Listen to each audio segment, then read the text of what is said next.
The screen was glowing brightly in the gloomy room with no source of light apart from it, measuring about 24 inches in length. It was a 16:9 aspect ratio monitor with its native resolution, displaying social media content with pictures and reviews online. A teenager was typing on his keyboard as his taps were getting aggressive and faster every second. The teenager was simply staring and was completely consumed by social media addiction, and it was almost his entire world. On the screen, he was typing something about a fair, middle-aged woman who was also a model. The teenager had no morals and was simply spreading toxicity over the model, as he was posting derogatory comments about her skills and about how she would be a product of nepotism with no talent at all. Just as he posted the comment about the model, he swiftly shifted to another page where there were a lot of cars online, with ratings and reviews. He posted a false review about owning a Mercedes C63 and even praised the German car brands for their top-tier quality, and even defamed Maserati and Bentley, portraying himself as a rich person online. Every time he typed reviews, he posted them without even thinking twice, filling his whole mind with a world of distorted desires. Even though it was broad daylight, there was not even a single light source from outside as his room was completely dark and screens were on to prevent sunlight from entering his house. There was only a single source of sunlight throughout the entire room, which was from his screen, until the teenager received a notification on his mobile phone. But the teenager was totally disappointed right after seeing the notification that he received. He held his mobile phone with his hand, which was scratched and cut all over near the veins, showing his suicidal attempts, and was simply glaring at the notification that he received from his mother. The cuts were deep through his skin, as it showed his will not to live in the world, and he actually tried to end his own life. The notification he got was from his mother, as she was asking the teenager if he was really not going. But he threw his phone away as soon as he saw the message from his mother, and he was not happy about the vacation. But his mother was right behind the door when she texted him through his mobile phone. But she was reluctant to knock on the door, as she was very considerate about not disturbing her son. She did not know how to deal with her own son, and she remained silent as she stood still outside his door. She even asked him to step out of his gloomy room and get some fresh air for a change, as it would help him brighten his mood. She was worried about him, as it had been so long since he left his room. She even told him that it might be the last family trip before his father leaves on business again, but he was adamant that he would not come on the trip. His mother was disheartened as he yelled at her for talking to him, even after telling her not to talk to him anymore, and he even told her that he hated hearing her voice. The heartbroken mother was simply standing next to the door, without breaking her silence. She quickly took out her mobile phone and started to text someone regarding the situation. But the teenager did not bother and continued to text and post reviews online. But he was more frustrated about the encounter with his mother. But after some time, he switched to a first-person shooter video game where he was frustrated about his team and his gameplay. While he was completely focused on the video game, he received a notification on his mobile, alerting him to the presence of some professional players at his party, and he realized he was going to lose the match. It was his mother who sent a message saying they would take their leave and also told him to take care of the house and himself, and not to skip his meals. The family got into their car, and the tires screeched as they entered the highway. The lane had no divider between the traversing vehicles, as it was a regular highway that would conjoin with a bigger highway. The father was so furious about the teenager, Hyun, as he was still in his room, and he was playing video games and spending most of his time in front of the screen. Meanwhile, the mother remained silent as she did not know how to respond to her husband, while Hyun's sister was sitting in the back with her mobile phone in her hands. Hyun's father was worried about his son, as he was turning into one of those hikikomori, a recluse. He even blamed his wife, Hyun's mother, for not disciplining him and letting him behave like that. But Hyun's sister stepped in and defended her mom, saying it was not her fault at all. Her father was not having it, and yelled at her daughter for joining the rebellion, and even told her that the house would become a fine mess whenever he was away, even for just a bit. Hyun's sister continued to defend her mother as she said it was his fault too for not being home more often, and asked him if he was feeling responsible for Hyun. Hyun's father was frustrated after hearing her, as he was worried that if that was all he was going to get for sacrificing for the family in order to provide food for them. Hyun's mom stepped in, as she did not want anyone to ruin the vacation vibes, and tried to distract the whole family. But the father was still furious about all the comments and continued to yell that it was all his fault. Just as they were traveling, there was an 8-wheeler truck traveling on the opposite lane. But the truck was speeding abnormally as it was already exceeding the speed limit of that particular road. The driver of the truck passed out, with blood leaking through his nose and his mouth, as he slowly started to lose control of his vehicle. Meanwhile, the mother was trying to distract the whole family and was trying to lighten up the mood by cheering and pouring tea for the family. Hyun's sister also realized that she was harsh towards her father and apologized for poking him with harsh words and trying to blame everything on him. The truck was destabilizing and was out of its lane as the driver completely lost control of the steering wheel. But in the car, the father also diverted his focus towards his daughter and apologized for yelling at the family and told them that he could not stop himself from getting angry whenever he saw Hyun. But it was already too late. The truck was right in front of the car as the father was completely clueless about her daughter's shock. The father turned around to see what was going on, but all he could see was a huge metal truck right in front of his whole family. The whole family was too stunned to react and could not even process what was going on. The truck's headlights shone brightly upon the family as it came so close to the vehicle, but nothing could be done. Hyun's mobile phone suddenly rang, with no saved number in it, and it was an anonymous one as well. But Hyun was sleeping soundly after being exhausted from his gaming session. His phone continued to vibrate, but he was not bothered by it at all. Just as his phone vibrated, he extended his arm and tried to reach for his mobile phone. After swinging his arms for a few seconds, he finally took his mobile phone and suppressed the vibration. He took the mobile phone and realized it was an anonymous phone call. He thought it might be some promotional call, or it might be a call bomb, and he cut the call and continued to sleep. But within moments, his mobile phone rang again, causing vibrations near him. Hyun was getting frustrated by this fact, and he tried to ignore the phone call and to sleep. But he could not stand it anymore, and he woke up from his bed and was furious about the phone call. He was frustrated about the phone call as the person kept calling in the middle of his sleep. But the speaker's end of the phone call verified his family members and their names, and asked if they were talking with Hyun. His eyes and his heartbeat froze after hearing the devastating news about his family. The 18-year-old high school student was completely shocked and could not utter any words. Hyun Cha, a social recluse, was totally confused and wondered if it was a prank or not. But he realized they were telling the truth, and he dropped his mobile phone onto his bed. His entire room was completely devoid of sunlight, and now it was completely filled with negative energy, as he already had a history of self-harm and was also reluctant to go to school. But within moments, he lost his family, and he was all alone for the rest of his life. Days passed, and it was a bright day with a cloudy sky. The entire city was serene and was busy, as everyone was minding their own business, keeping the city completely alive and bustling. In this city, there was a building called Green Home. Nearby this building, there was a lawn, and the gardener was trimming the extra grass over the lawn with his lawnmower. Hyun Cha was walking past Green Home, and he was walking right beside the lawn. His mind was completely devoid of thoughts, and he was walking towards his destination. But just as he was walking, the lawnmower suddenly hit a stone on the ground, and the blade broke upon the impact with the stone. The blade quickly flies past Hyun Cha, nearly missing him, as it could have been more fatal if it had actually hit him. But Hyun Cha showed no sudden movements as it moved so fast. He took a look at what was flying beside him and saw it was a piece of the lawnmower's cutting blade. Hyun Cha was surprised by the sudden appearance of this blade and showed no sudden movements. The gardener came rushing towards Hyun Cha, and he checked on him. He even apologized, knowing that it could have been a disaster. The gardener was surprised by how powerful this machinery could be. But Hyun Cha did not utter any words, as his head was filled with other thoughts, and he simply stared at the gardener. Hyun Cha was actually heading to the Green Home, a huge apartment with multiple floors and rooms within the building. The gardener apologized once again, and he later revealed that he was actually the security guard of the building, and no one treats them with respect since they do most of the work. But Hyun Cha remained silent, and this questioned the guard's actions. But the security guard was more intrigued by his presence near the Green Home apartment, as he had never seen him around before. But Hyun Cha was still silent, and there was a moment of awkwardness between him and the security guard. Hyun Cha later revealed that he moved to this place very recently, but he said it was barely any louder. The security guard just understood that the boy was murmuring something, but it was not quite audible, and he asked Hyun Cha what he was saying.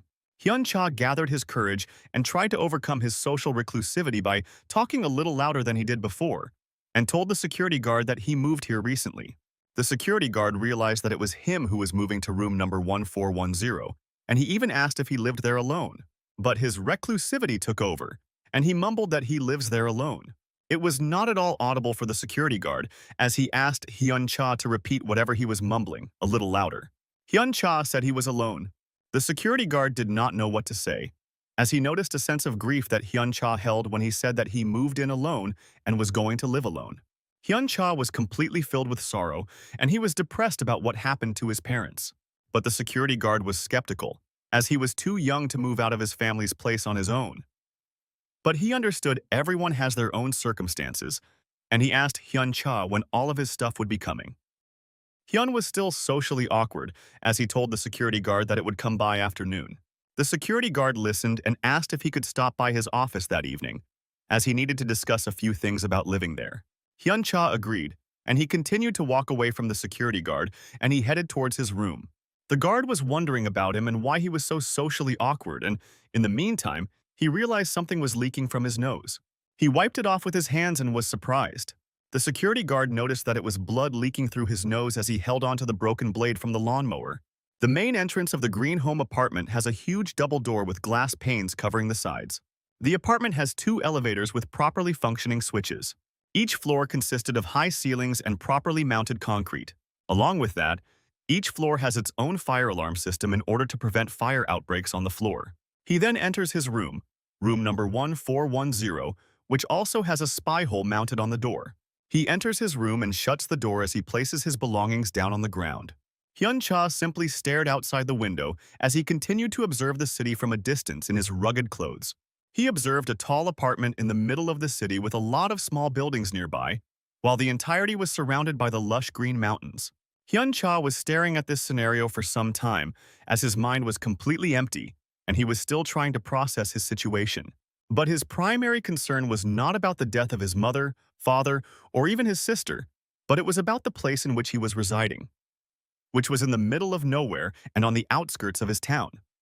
He then quickly slides the screen over the window, blocking the sunlight from entering his room, with only a part of it being open. Hyun Cha was completely tired and exhausted, and he took a seat on the floor, with the wall as his support to lean on. He realized his situation was more pathetic than he thought it would be. The sorrow quickly caught up to his mind as he tried to process how the funeral actually went. The relatives and the guests who attended the funeral placed their flowers and offerings for the deceased as they were discussing how young his sister was and how successful his father was. But everyone was completely pissed by Hyun Cha's behavior, as he was missing out on his family's funeral, and they wondered what could be more important than attending his family's ritual. Some guests and relatives even tried to call him, but he never answered their calls.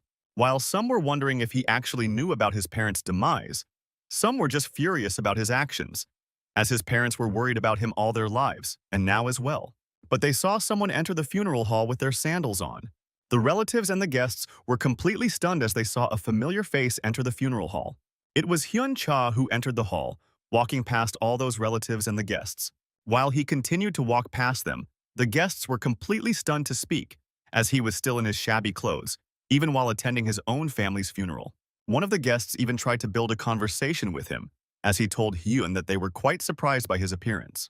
But Hyun did not bother himself with all the conversations they tried to initiate, and he continued to walk towards his family's offerings and their pictures.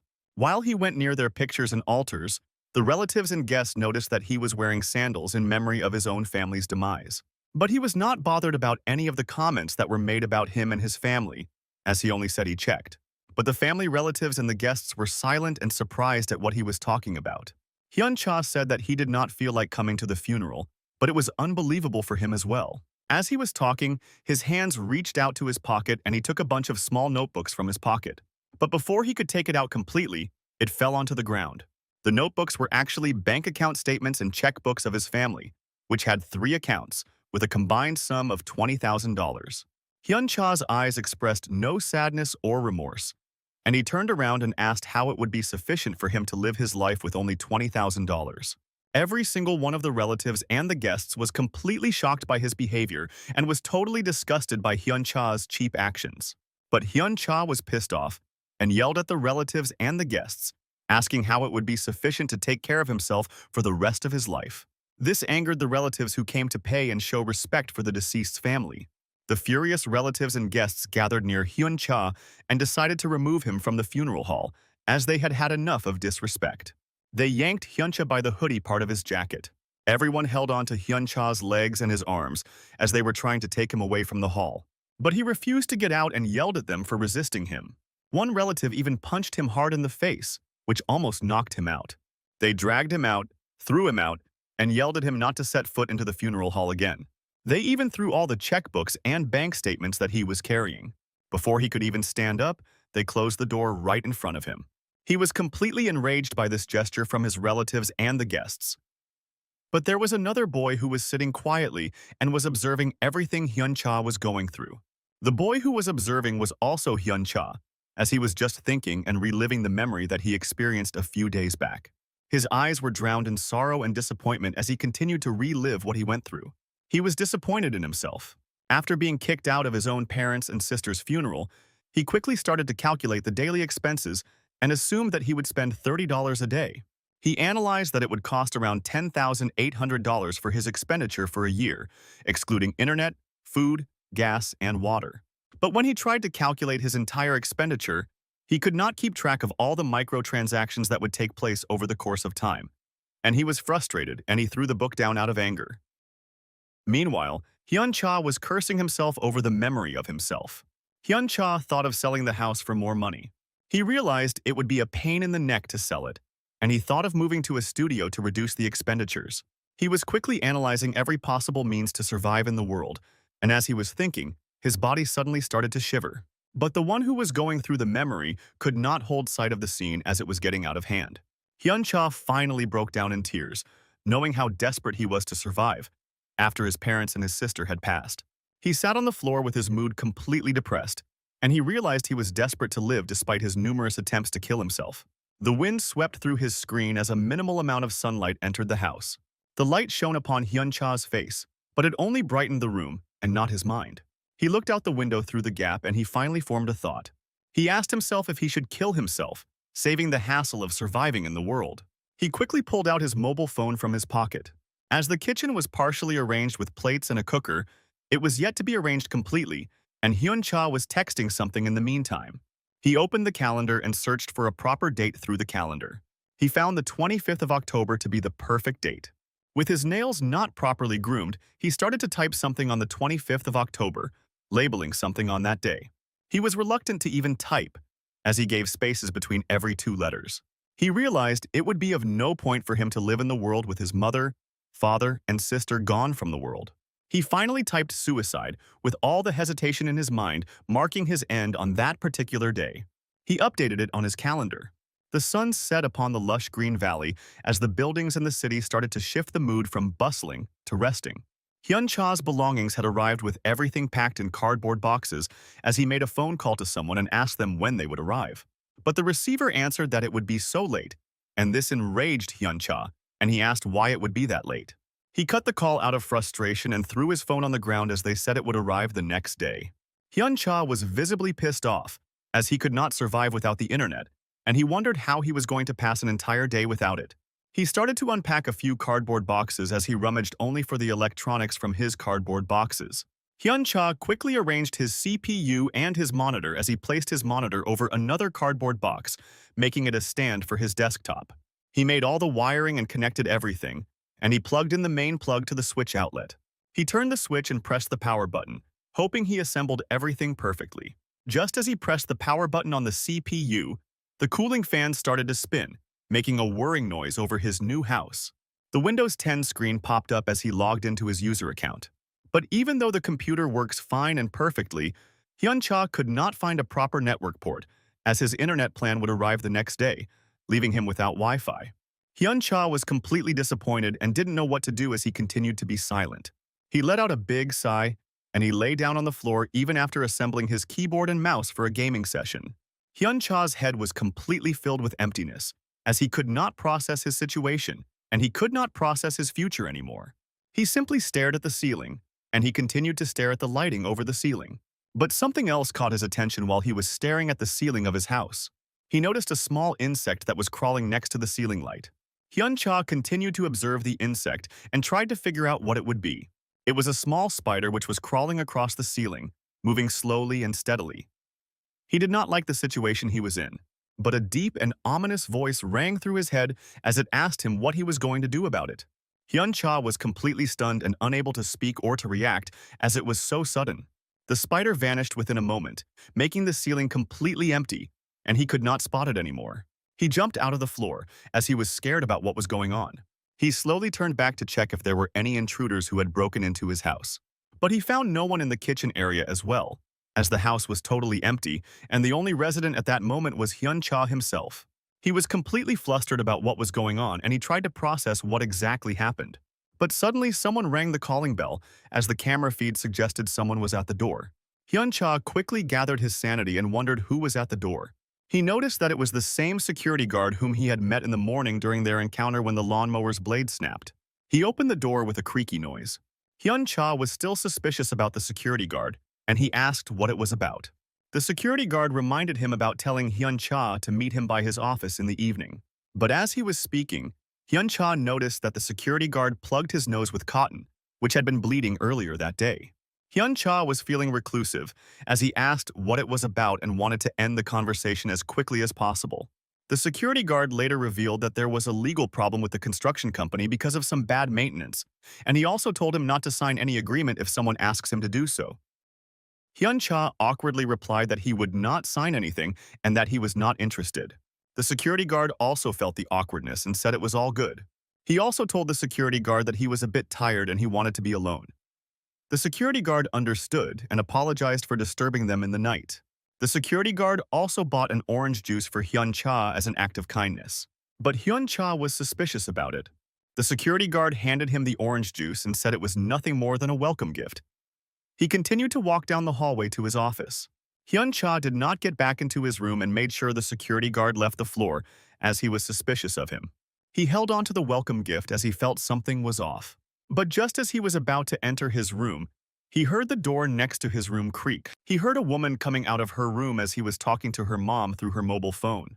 A young, fair, and blonde-haired woman was wearing her heels as she was telling her mother that she would return to her home if the audition didn't work out. She also promised her mom that it would be the last time and told her that she had a really good feeling about the new opportunity. Her mother was upset, as the sponsor was male, and thought her daughter would do something dirty. But she had had enough, and she hung up the call as Hyun-cha continued to observe her from his room entrance. She glanced at him as she passed by his apartment. Hyun-cha was still feeling socially awkward, as he did not know what to say or how to react. She swiftly turned away and she continued to walk away as his heel taps echoed through the floor's corridor. As she was walking, she realized she was hungry, and she might even starve to death. But just as she was walking by, she noticed her nose started to bleed. But unlike the security guard, she blamed it on her imbalanced diet to maintain her beauty. Hyun-cha was silently observing her until she left the floor and remained silent. But Hyun-cha was completely stunned by her beauty. He even wondered if she was an actress and wagered a bet with himself that she had plastic surgery to be that beautiful. After she left, Hyun-cha quickly closed the door and entered his room. The glimpses of his memories started to haunt him, as sometimes he wondered about the same thing. He always thought his life would have been different if he had not offered his hand. But it was Hyun-cha who was dreaming about a remnant of his past, as his eyes were completely tearing up. He slowly woke up from his nightmare as he realized it was all a dream. He was lying in his room, completely depressed and filled with negative energy. He tried to distract himself, as he did not want to think about that bad memory. Some lights were glowing in the apartment, even though it was night, and Hyun-cha's room did not glow at all. In order to pass the time, he started to watch a series on his computer. But Hyun-cha found the drama was too boring, and he was just watching it for the sake of passing the time. But he heard a thud from the walls, and he was able to hear someone speak to their mother. But Hyun-cha also heard the tapping noise from the same heels that the woman wore and walked over to the corridor. Hyun-cha quickly realized it was the woman who entered the floor, as the tapping noises were clearly audible even though she was in the next room. The tapping noises continued down the corridor while the drama was still running on his computer. He quickly paused the series to hear what was going on. The taps continued as he wondered where she was coming from. He observed that the tapping noises intensified near his door, implying she was near his door. The tapping noise then shifted near the main walls of his house, implying she was heading to her room. He was also able to hear her entering her house through the walls. Her door creaked open and she quickly closed it. Hyun-cha was completely confused as to what was going on. He was confused as to how he was able to hear everything clearly. She continued to walk into her house, and he was able to clearly hear the thumping noises. She walked across her room, and he was able to clearly identify where she was heading with her walking speed and her thumping noises. She started to complain about her diet, as she was not happy about starving herself, and showed frustration with the talent agent, as he did not mention it would be that hard. Hyun-cha realized that the walls were so thin, and he was clearly able to hear even when the lady was speaking to herself. But just as he was listening to her, he suddenly had a thought of doing something. He was hesitant to do it as he was feeling awkward about it. But he did not think twice, and he stood up, and he headed towards the wall where he was able to hear her voice from her room. He then placed his ears against the walls and tried to hear whatever she was discussing and what she was doing. As he continued to listen, he heard thumping noises, which were caused by her walking motion across her room. He was getting flustered as he continued to listen and stalk the woman as she placed something. Suddenly, Hyun-cha heard a cat meowing at the woman. She rattles at her kitty, as she is envious about the fact that the cat gets to eat whatever it wants, while the owner gets to starve. She was also upset about the fact that she was so spoiled, while Hyun-cha continued to observe and listen to her from his room. He was feeling shy, and he understood that she had a cat to cope with her loneliness. But just as he was thinking, his face turned even redder when she told her kitty that she was going to take a shower. He was completely overwhelmed by it, and he quickly backed off from the wall as he felt shy thinking about it. She was awkwardly silent as he was still thinking about what the woman told her cat. But in order to distract himself, he quickly tapped the spacebar, continuing the series and washing off all the lust from his head. The series resumed, with drama unfolding between a couple. Hyun-cha was bored and tried to focus and get his concentration over the series, and not to think about the woman next door. But he could not get over her beauty. Even when he tried to distract himself by focusing on the series, he was still thinking about her. Despite all his efforts to keep his head straight, an image of her bathing naked flashed before his eyes. He was literally enchanted by her beauty, and he could not contain himself from thinking and imagining how she would look while she was bathing. Hyun-cha blushed heavily as she was in his headspace. But having morals for himself, he knew it was wrong for him to think like that, and he quickly tried to shake off his lustful feelings for the lady. Even though the day was about to end, Hyun-cha still did not unpack everything, as the cardboard boxes still lay there, completely packed, and the only thing he assembled was his computer setup. But instead of unpacking, Hyun-cha was literally dreaming about the woman next door. No matter how hard he tried, he could not shake her off his head. He understood that the girl next door wanted to be famous. Even though he was not happy about moving into this place, he now had second thoughts that moving to this place was not all bad. But just as he was thinking, the entire room started to tremble as if an earthquake had just hit the land. Hyun-cha looked up above as he heard a musical instrument that was causing this earthquake-like commotion. It was coming from the room above him as the whole wall and the room vibrated to the commotion. Hyun-cha was enraged by it as he could not figure out what exactly was going on. But just as the commotion continued, he understood that it was a familiar sound that he had heard before. He understood it was from a bass guitar. The lady from the room above was blasting her bass guitar through the speaker at full volume as she continued to strum the guitar. It was as if she were composing a song based on her hunger, as she sang that she wanted to eat steak frog. She continued to strum her bass guitar with full volume as she was composing her freestyle music. She riffed her freestyle with rock and roll tuning. Hyun-cha was not having it. He wanted his room to be silent and peaceful while the neighbor from above was causing all this commotion. Just as he had second thoughts about the place for not being bad, this commotion made him uncomfortable, making him stick to his initial thoughts about the place. That this place sucks. The sun shone bright upon the city, and the wind was breezing through the city. It has been a week since he moved into the green home apartments. His diet had completely collapsed, as there were a lot of pizza boxes nearby. Hyun-cha did not feel well because of this fast food diet for the entire week, but it did not bother him at all.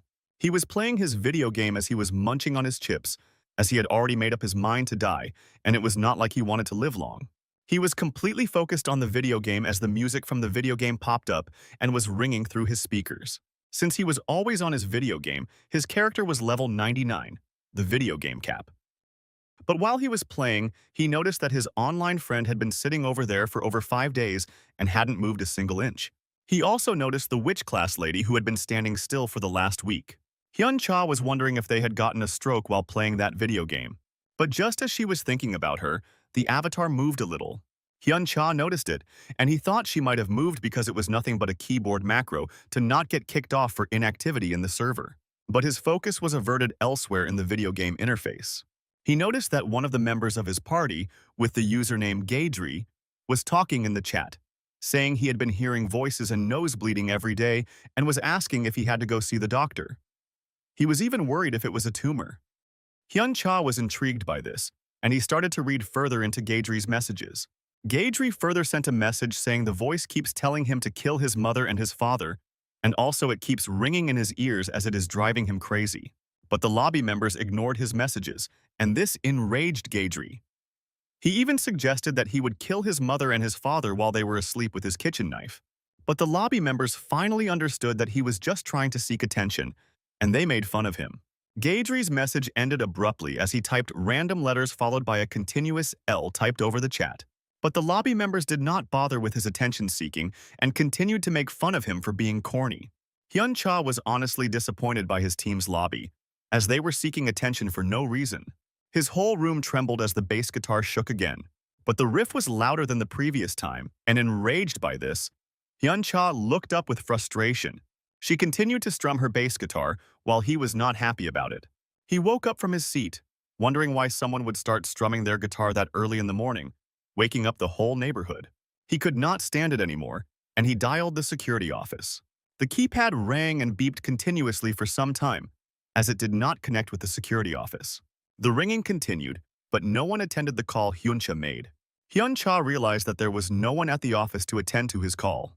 In the meantime, the terrace of the apartment was silent and peaceful as the breeze breezed through the apartment. The terrace consisted of all the air conditioner ducts and the single-way entrance to the terrace with only one gate protecting it. A middle-aged man tried to enter the terrace, but the gate did not budge even a little bit. The gate clanked as it was restrained by the mechanism. The man wondered who and why they would lock the door, with a cigarette in his mouth. He did not know what to do, and he came up with an idea.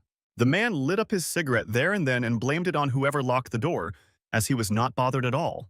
He exhaled the smoke as he took a puff from his cigarette. While he was puffing, he heard a girl's voice from behind as she continued to say it was a non-smoking building. The man turned slowly, as he did not know or had never even heard the voice of the person. He thought he was caught red-handed by the building's owner. He saw a red-haired woman right behind him, who looked almost like a teenager. She even said that she always wondered who had been leaving their cigarette butts every day, and she even addressed the man as Mr. Mobster, since he had scars over his face.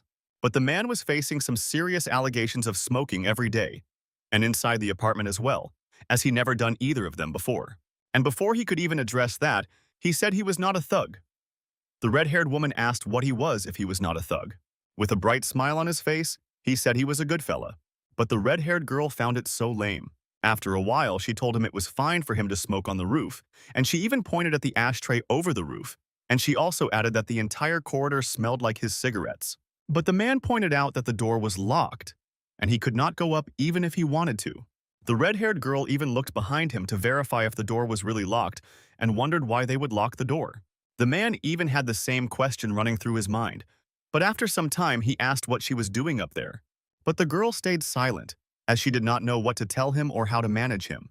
While she was thinking about what to say, she held her lighter firmly with her left hand as she tried to form an answer in her head. But the man noticed what was in her hand. The man yelled at her for preaching about smoking with him, despite being underage herself. She quickly ran down the steps before he could ask any more questions. She rushed down the stairs as she yelled at the man to mind his own business. The man told her that he was going to tell her brother, but she tried to plead with him by bribing him with a burger, while the man rejected her offer. But just as they were descending the stairs, the man told her that he would have to ask the security to unlock the door, to which the girl replied that no one was at the security office that day. As they continued to descend, he wondered what might have happened to the old man. Meanwhile, Hyun Cha was again haunted by the remnants of his past, as his father was picking up a fight with someone for a settlement. He was violently shaking a man, asking him who did that to his son. His father even ordered the man to get him there as soon as possible. But just as he was shaking the man violently, he heard someone open the door behind him, sliding across the room. A man with a black shirt entered the room as he was looking at his father from outside. His father turned back to see who entered the room. He was shocked to see an uninvited guest. While all this was a dream, a deep, monotonous voice rang through his head, asking who would protect him anymore, since his whole family died. He woke up to the nightmare again, with tear-filled eyes and with a heavy heart. Hyun Cha sat straight and wondered what just happened, and realized it was a dream. He took his mobile phone and checked what the time was. But just as he took his mobile, he saw a notification from an unknown number, as it mentioned that they left his package by the door since no one answered, and the security office was empty as well. He quickly got out of his bed and he walked towards the door to get his order, as he thought it was the ramen that he ordered. But when he went out, he saw his package was completely opened, and the corridor was such a fine mess. He noticed some of the ramen packets were missing and thought it might be someone's doing.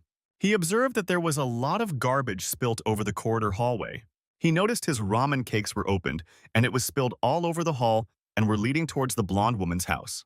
The cover, the seasonings, and the cakes were completely torn apart and were spilt across the entrance of her room. Seeing this, Hyun-cha did not know how to react, as he could still not process what was going on. He knew it was because someone rummaged through his packet and thought it might be the cat's doing since the door was wide open. But just as he peeked through the door, something caught his attention. He saw blood spilt all over the floor, along with his ramen cakes and cover across the floor. He noticed there were blood stains starting from his package, leading into the woman's room. Seeing that blood, he thought it might be because of the nosebleed that the woman suffered a few days ago. But since the volume of blood was high, it seemed a little suspicious. Filled with curiosity, he decided to peep through her house. But he noticed the room was completely messed up, and he heard some slurping and chomping noises across her house. The ramen cakes were open as the chomping intensified. Hyun-cha thought it was her and wondered why she would chomp on his ramen, which was also uncooked. But just as the chomping continued, a bracelet was thrown across the room, which fell in front of him. Hyun-cha noticed the bracelet, but upon closer inspection, it did not look like a bracelet. Since the light was minimal in the room, Hyun-cha struggled to see what was thrown in front of him. He saw it was her cat's collar, completely filled with blood, and it was torn violently. A spine-chilling realization struck Hyun-cha as he realized what was going on. His body completely froze out of fear. But just as he was seeing the collar, something else caught his attention. He noticed a withered, eerie hand reaching out to the blood-stained collar of her cat. The hand was nothing like human, and it was filled with bloodlust. The hand quickly grabbed the collar. It swiftly pulled it in as blood was dripping from it. Hyun-cha was totally stunned, and primal fear struck his spine. The slurping continued after picking up the collar. Within a few seconds, it spat the collar across the room as if it was licking and slurping through the blood that was across the collar. The collar landed over the other end of the room. Hyun-cha realized whatever that was inside was totally filled with bloodlust, as it did not want to waste even a single drop of blood, even across the collar. He slowly backed out of the room, as he did not want to get its attention by making any unnecessary noises. He almost came out, making sure he closed the door slowly without making any creaking noise from the door. But just as he was backing out, he stepped onto the ramen packet, which was spread across the floor. The cover made a rustling noise, which was louder while the entire landscape was filled with silence. Hyun-cha realized he was cooked. A creepy, eerie, and spine-chilling voice emerged from the room, wondering if there was something to eat. Just as he heard the voice, he quickly took a long step across the floor. But he made sure not to make any more noise, as it would rush at him at any moment. Within a few long steps, he quickly reached his room, as he was terrified of that creepy voice. He instantly latched his door and then entered his room. He slowly backed off from the door, wondering what exactly happened. He slowly took steps, as the walls were thin and the creature might hear him. But just as he was moving back, he noticed something below. He noticed that he had a small gap between the floor and the bed, enough for him to hide there. He wasted no time, and he went below the space to take cover. He made sure not to make any noise, as he would be heard. He was unsure what or who that was and what their intention was. But he knew one thing, that it was not human. Clicking noises started to emerge from the other room as it started to walk across her home. Her door creaked open. But the creaking noise became less intense, and it slowly continued to walk across the corridor. The footsteps were scary and louder, as the floorboard made a clacking noise. The clacking noise continued across his door. The creature moved slowly and crept through the corridor, and he was able to hear it. Clacking continued as it appeared till his door. But silence filled the room, as there were no more clacking noises. He bent down even more to see the entirety of the door. Hyun-cha was instilled with fear as someone, or something, banged on his door and pressed his calling bell. The night broke out as the sky was filled with obsidian black. Amidst this night, he was walking up towards the green home apartment as he was talking to his friend on the phone, while discussing his overtime work. As he was heading towards the company, he was telling his friend that he picked the wrong company, about how he does the same thing every single day. He was also telling his friend that time was not on their side because of the work culture at his company. But just as he was walking, he realized that the connection had been lost, and the mobile phone continued to beep, notifying him that the line was not established properly. The man also noticed that the connection was lost even when he tried to reconnect. He tried once again and hoped that the connection issue would have been fixed. He stood there and waited until the connection was properly established. but the line remained empty as it was ringing. Suddenly, a loud beep message emerged from his mobile phone and he wondered what might be going on. He did not know what to do, as this was the first time something had ever happened like that. He held onto his mobile phone and wondered if the issue was with the network's base station itself. But the beeping noise still persisted while something was closing in on the man. It was closing the distance at a very rapid pace, almost at the pace of an automobile. The man swiftly turned around to see if something was behind him, but he noticed nothing, and it was just the breeze. Upon the road, his shadow was cast across the lane as he was standing at the other end of the light. Just as he was figuring out what the rustling noise was, a shadow emerged from behind him, and it continued to grow beside his shadow. This implied that it was closing the distance with the man, almost sneaking up behind him. The man noticed the shadow on the road. There was something behind him. He slowly turned back to see who was sneaking up behind him. But in order to see who or what it was, he had to look up, as it was not human, and it was abnormally tall. He was horrified at the sight of the creature, which sneaked up behind him. The man did not know how to react, as he froze in fear and did not even cut the call as he held his mobile phone firmly. Within moments, blood splattered all over the place, as the man let go of the mobile phone while the beeping continued. The mobile phone fell onto the ground as blood was spilt all across the road. The phone's display cracked as his life was instantly ripped away from him. Beeping did not stop, as something continued to rummage through his body. His clothes were filled with blood, as the slash was pretty deep. Meanwhile, his entire upper body was filled with blood. But just as the beeping continued, something held his lifeless body firmly. The call then connects to an automatic message as the creature drags his body across the road. While the message said that his call could not be completed at that time, and to call later, his body was leaking blood as it was being dragged. The message continued as the creature almost dragged him out of the lane. It was dragging him towards the green home apartment itself, as the mobile phone hung up the call by asking him to call the technical support if he wanted any help. He was dragged out completely, as the road was filled with bloodstains, and his bag lay on the floor in a pool of blood. Meanwhile, Hyun Cha remained under the bed, panicking about what was going on. He tried to gather his sanity and questioned his reality, wondering what that was. He even questioned if he was sane anymore, and also wondered if he was seeing things. He tried to remember what he saw in the room. Hyun Cha clearly remembers the inhuman hand with abnormally long fingers reaching out to the cat's collar. He knew he was not insane, and he knew that it was definitely not a human. Hyun Cha realized that it must be some sort of bloodthirsty monster. Just as he was wondering what it was, the monster pressed the calling bell, alerting Hyun Cha. Hyun Cha was literally shivering out of fear, as he did not know what to do in that situation. He quickly covered his mouth to keep from making any unnecessary noises due to fear or to breathe heavily. But it could not help him with his trembling, as it was purely out of fear. He remained under the bed without making any noise across the room. But he realized monsters do not possess the intellect to ring a doorbell. But Hyun Cha heard the voice of the woman, who asked if someone was inside his room. This quickly got Hyun Cha's attention, as he was confused about what was happening. She then tells him that her cat went missing, and she says someone broke into her place. She then demanded help from Hyun Cha, as she did not know where or what else she could do about it. This made him realize that the monsters were able to talk as well, but he remembered it was a creepy, eerie voice rather than the lady's voice as the voice continued to ask for help. Hyun Cha even wondered if he was hallucinating because of all the odd occurrences. He quietly moved out of the gap as he went near the desk in order to see through the door cam, but he could not see from that distance. Thus, Hyun Cha quietly emerged from the space, making sure not to make any unnecessary noise. He then observed through the door cam. He was visibly confused and remained silent as he could not figure out what was going on. But he was shocked to see what was at his doorstep. He saw the same blonde-haired fair woman crying as she was startled by something in the vicinity. She looked both ways to make sure that nothing creepy was present in the corridor hallway. She made sure to look at the end of the corridor as well, as she was not sure about what was happening after seeing all the blood on the floor. Hyun Cha was totally surprised to see her. He did not know what to say as he was stammering through his words and was confused about the situation. Hyun Cha thought he had gone insane, and he thought he was going crazy. He finally pressed the calling camcorder mic while still wondering what he saw. He awkwardly addressed her, but he made sure to keep his guard up and be aware of the situation. She was finally relieved to hear his voice through the door cam's microphone.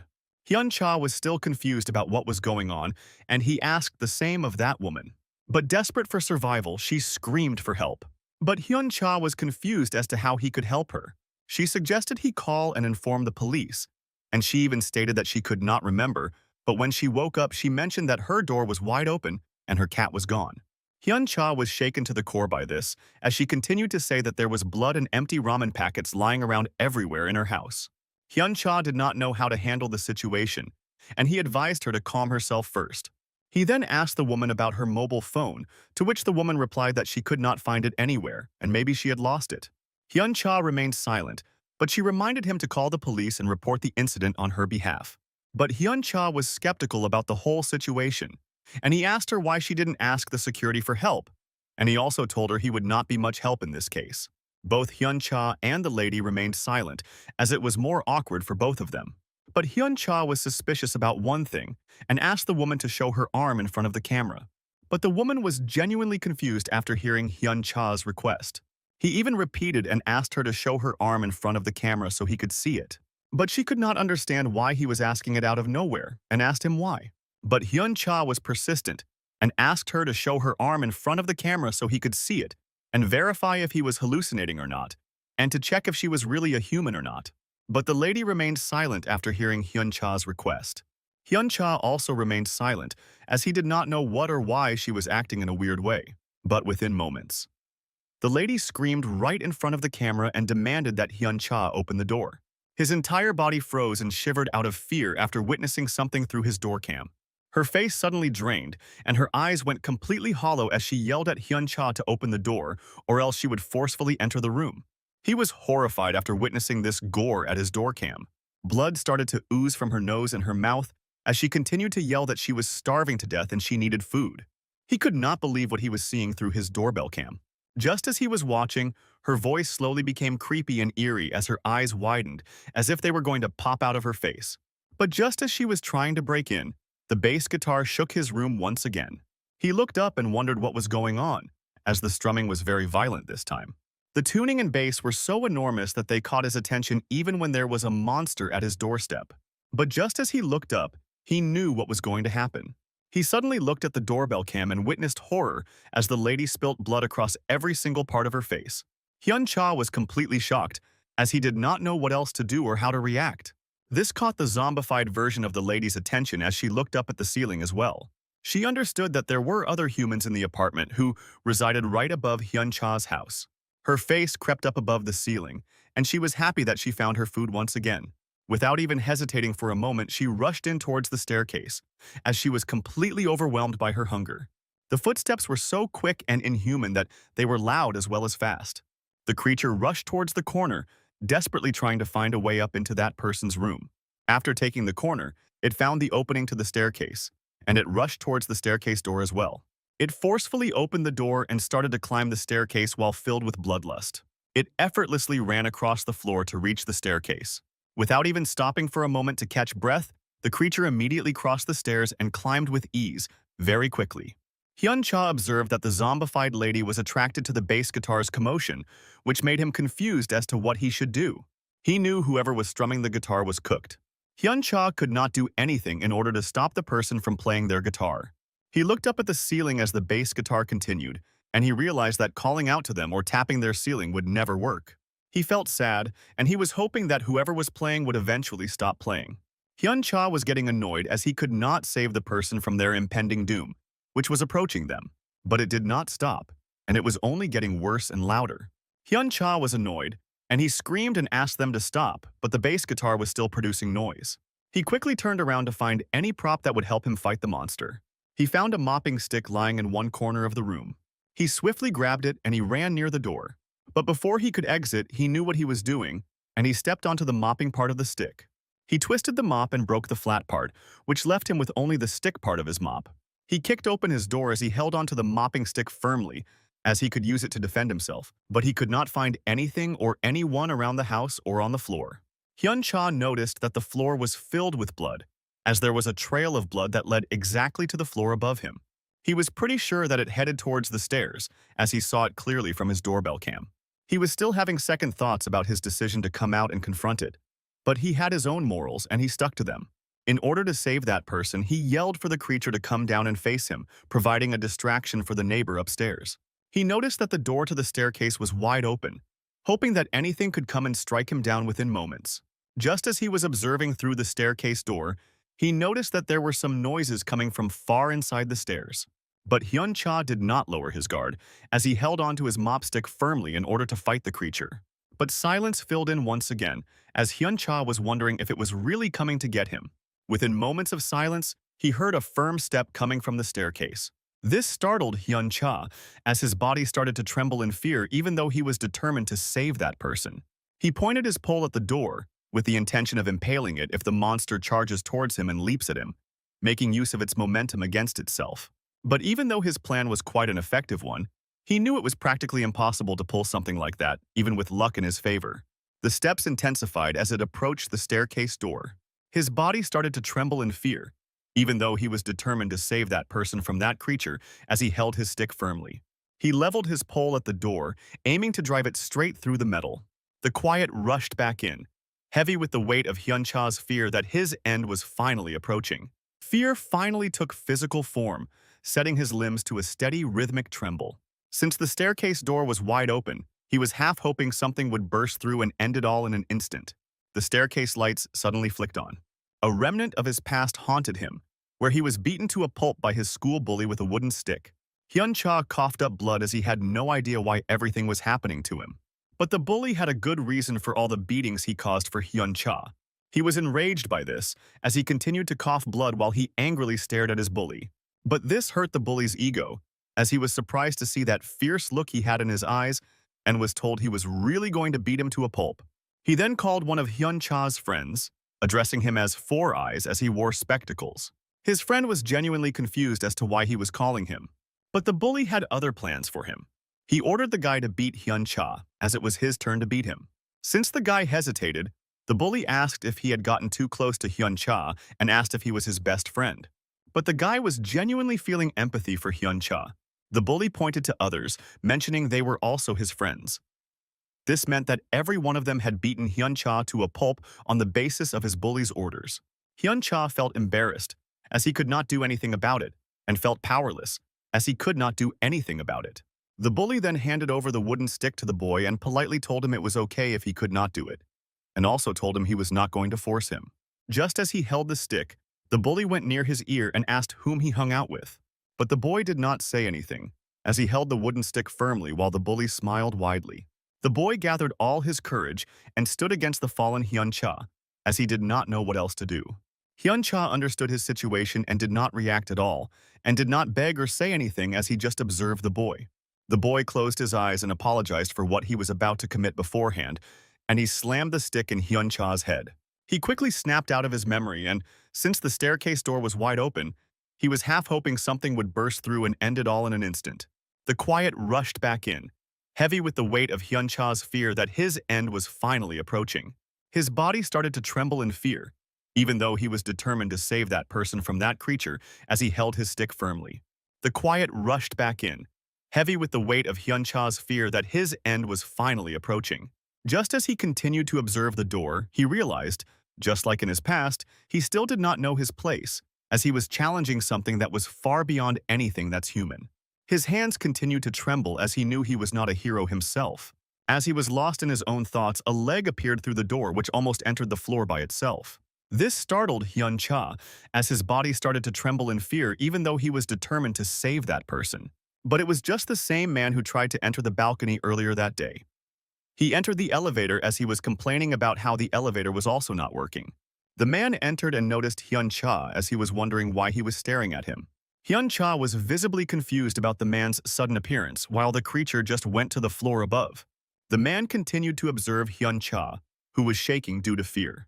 While Hyun-cha stared back at the middle-aged man with scars on his face, wondering about the whereabouts of the monster. The man found Hyun to be suspicious, as he asked what he was doing with a mop stick, staring at the staircase door's entrance. While Hyun-cha was genuinely confused about what he was talking about, the man also added that he does not work with the thugs and asked Hyun-cha if Mr. Kim sent him. Hyun-cha, who was already overwhelmed with all the things that had happened, did not know what the man was talking about and said no. But the man later revealed that he was just fooling around while recognizing him to be the new tenant of room number 1410.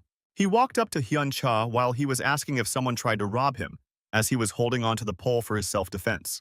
But something else caught the man's attention. He looked at something that was spilt on the floor as he was talking to Hyun-cha. He noticed there was a large amount of blood spilt across the floor right outside his room. The man asked Hyun-cha if it was a bloodstain, knowing something was wrong.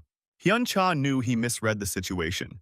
The man continued to analyze the situation as he saw the door next to his room was wide open, and his ramen packet was scattered all over the floor, while there were traces of blood as well.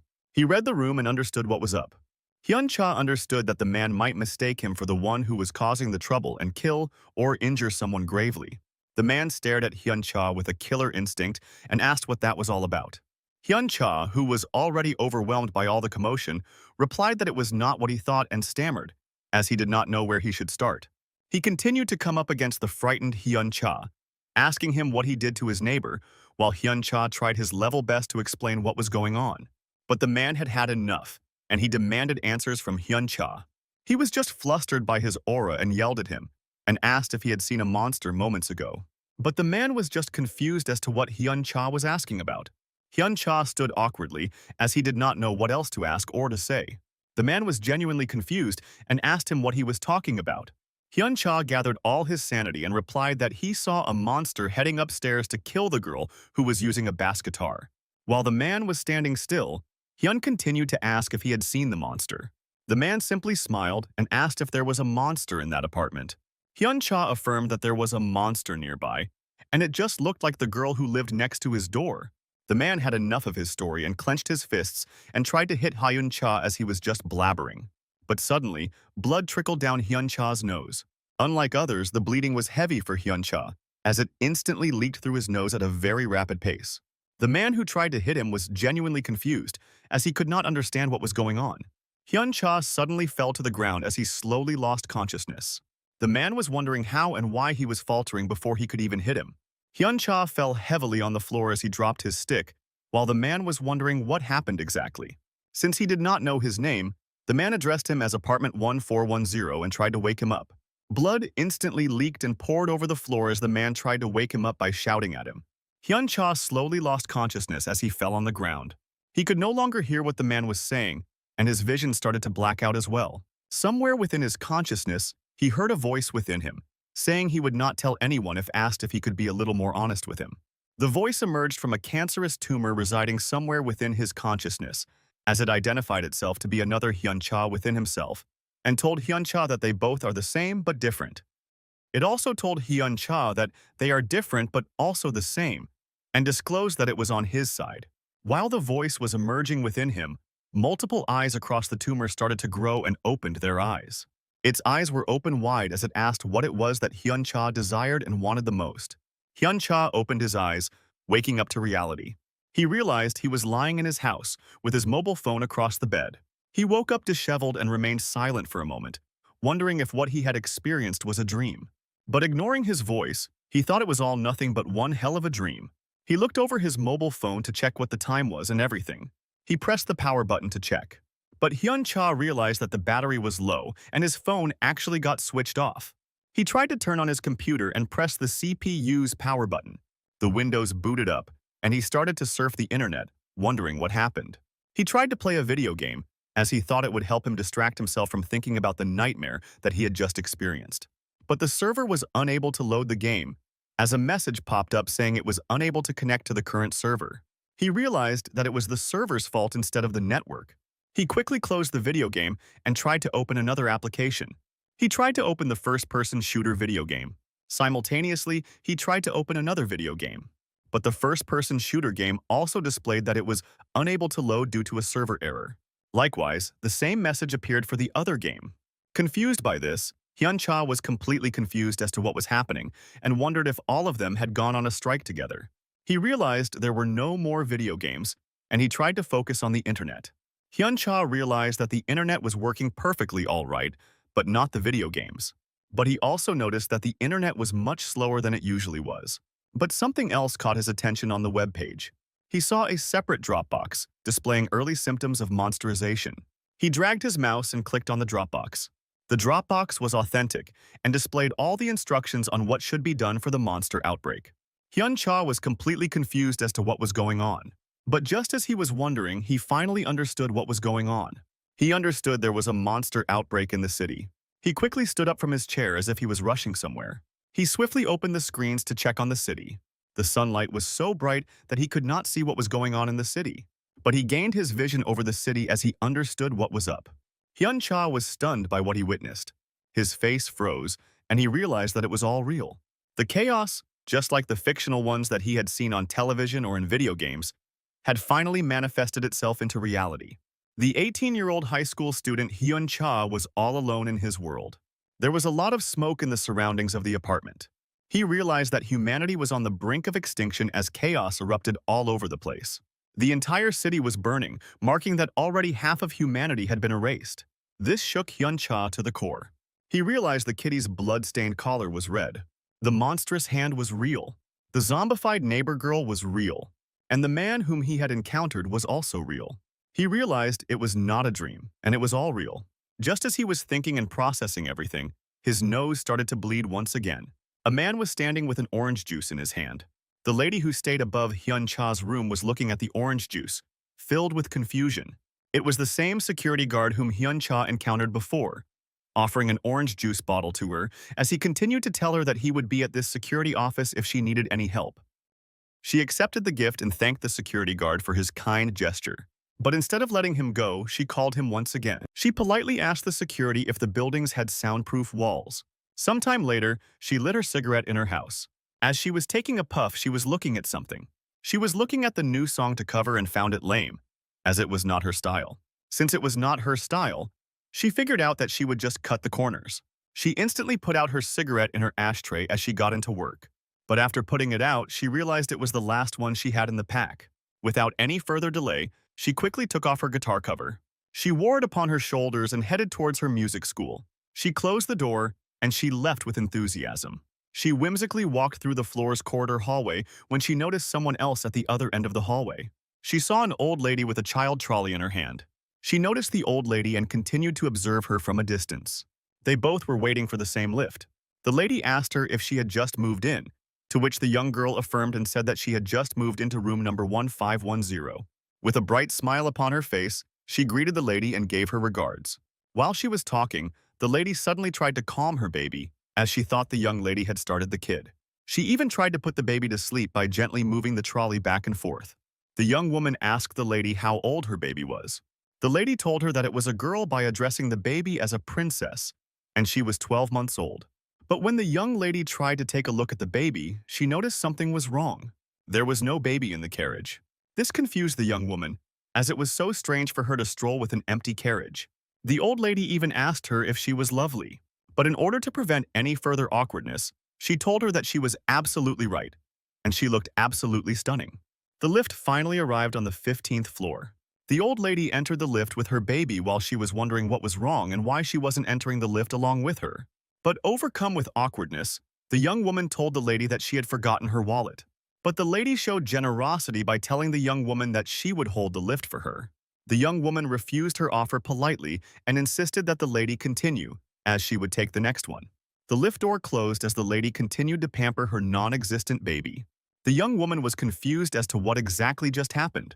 She thought something must be wrong with her, as the carriage was empty and had no baby in it, yet she was hallucinating as if there was a girl child inside the carriage.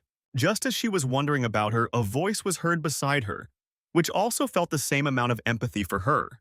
It was a young man who was on his way to his office. The young man also added that a year ago, when the lady was not paying attention, the baby stroller slid down the road and the baby unfortunately passed away. The girl was shocked as he also added that ever since that incident, she had become like that. The girl showed empathy for her, as it was so saddening to see. But the young man added that the Lord sometimes gives everyone a hard time to overcome, and also said that a person should not be criticized or be an object of fear for not being able to overcome such difficulties. The girl found his intellect to be quite astounding and agreed with him. The man also added that it was the God's will that did all the doing. But the girl was not sure about that. The man later introduced himself as Jae-hun from room number 1506 and asked if she was the new tenant of room number 1510. She was reluctant to shake his hand as she continued to observe his hand. The man patiently waited with a warm smile to indicate that he meant no harm and just wanted to establish a good connection. But the man later realized that he had gotten ahead of himself and apologized if she was offended by his comments. The young girl replied that it was nothing like what he thought. She did not extend her hand because it smelled like cigarettes and introduced herself as Jisoo to Jaehoon. Both Jaehoon and Jisoo continued to travel down the elevator. Both remained silent as Jaehoon noticed something. He observed the bag she was carrying and asked Jisoo if she played the guitar, to which Jisoo smiles brightly and says that it is a bass guitar. Jaehoon, having zero knowledge about it, just agreed, while Jisoo asked about Jaehoon. What was his profession and where did he work? Jaehoon replied that he was a Korean teacher, and since it was Sunday, he was heading to church at that moment. Jisoo noticed his devotion towards the god and asked if he was a devout Christian, to which Jaehoon smiled, affirming that he was indeed a devout Christian. They both exited the building at the same moment as they both were heading out, but Jaehoon headed towards his car as their destinations were different. Jisoo noticed and observed a lot from Jaehoon, as she found him to be gentle, kind, and good-looking. She found Jaehoon to be totally opposite to Haerang. A memory flashed before her eyes as she was walking down the road with her fellow musician, Haerang. She was sharing a beautiful moment with Haerang as she was smiling brightly when she was with him. But she thought something else. Despite Jaehoon being kind and gentle, she found Haerang to be even cooler. But just as she was thinking and walking down the road, Hyun-cha was walking uphill as he was heading towards the green home apartment. They crossed their paths without even noticing each other. But Hyun-cha took a look to the side as something flew past him. It was at this moment when the lawnmower's blade struck the tree that was in front of him after hitting the stone accidentally. Back in the present, someone was ringing Jisoo's doorbell, startling her. She wondered if someone was here to complain that she was being too loud, thinking that she should have kept down her excitement. Putting her guitar down, she went to answer the doorbell. Turning on the intercom, she began apologizing, saying that the security guard had told her that there was no one currently living next door, so she had played a little too loud. But as Jisoo lifted her head to look at the intercom, she was greeted to the sight of the monster asking for food. Jisoo was confused as to what she was looking at, but the monster kept groaning that it was starving. Jisoo asked the girl what had happened to her face and if she was okay, but she was then suddenly startled by the loud bang at her door. Looking at it, the metal door had been caved in by something. With heavy breaths, Jisoo apologized to the person, saying that she would keep the noise down from now on. The room became quiet for a second, but then the banging started again as the monster tried to break through the door. Jisoo was shocked by this, screaming out at what was happening. But the banging continued to get louder. The door began to creak under the pressure, almost being ripped off from its hinges. Seeing this, Jisoo quickly rushed to her bed, grabbing hold of her guitar as she got ready to fight. But just then a thought crossed her mind, as she looked at the guitar with shaking hand. Putting the guitar back down on the bed, she picked up her baseball bat, shouting at the stranger that if they kept this up, she would call the police. The banging then stopped as the room went quiet, making Jisoo wonder if the monster was gone. Outside, Wook stood nervously, staring at the metal door with blood prints that had been caved in by something. He recalled his conversation with Hyun, remembering how the boy had told him about his neighbor turning into a monster. He had become angry at Hyun, thinking that he was messing with him. But Hyun suddenly started bleeding from his nose, shocking even himself. Wook was confused by this, seeing Hyun lose consciousness. He said that he hadn't even hit him yet, but Hyun fell to the floor, having fainted. This confused Wook, who tried waking him up, but Hyun was unresponsive, lying on the floor, bleeding from his nose. Wook then suddenly heard loud banging noises, realizing that they were coming from above, which confused him even more. This is why he had come up and saw what was happening, unable to believe what he had just witnessed. He then anxiously turned around the corner, but was shocked to see that the monster was gone. Looking at the blood trail leading to the broken window, he wondered if the monster had jumped out. Just then the door creaked open as Jisoo came out. She was surprised to see Wook there, greeting him as a mobster. He told her to stop calling him that, saying that he was a good man. Jisoo asked him about the noise-causing lady, but just then she noticed the blood that was on the floor. Looking around, she wondered just what was happening. She asked Wook if he had seen the girl who was just banging on her door, saying that there was blood all over her face. Wook was surprised to hear this, remembering Hyun's description of the monster. This left him confused and speechless. He then asked Jisoo to step back a little as he approached the apartment door. Pulling his fist back, he punched the door with all his strength. Jisoo was shocked to see this being done to her door, but Wook put down his fist and looked at the dent that he had left. Remembering that both Jisoo and Hyun had described the thing as a young girl make him even more nervous. The two then turned towards the broken hall window as a faint hissing sound came from it. But Wook brought his attention back to the door, looking at the dent that he had caused with all his strength, in comparison to bloody crater that the monster had caused. Shaking his head in anger, he shouted at Jisoo to stop lying, but she shouted back saying that she was telling the truth. Back at Hyun's apartment, Wook said that he could not call 911. Jisoo asked him what they should do about Hyun. She suggested that they should call the police instead, but Wook informed her that they were unable to call the police either, thinking that it was a problem with the network carrier itself. Cleaning up his nosebleed, Jisoo realized that Hyun's breathing was okay, saying that he just seemed asleep. Wook told her that he had suddenly collapsed in front of him, and it would not be easy to carry him down 14 floors and take him to the hospital. On top of that, the elevator had shut down.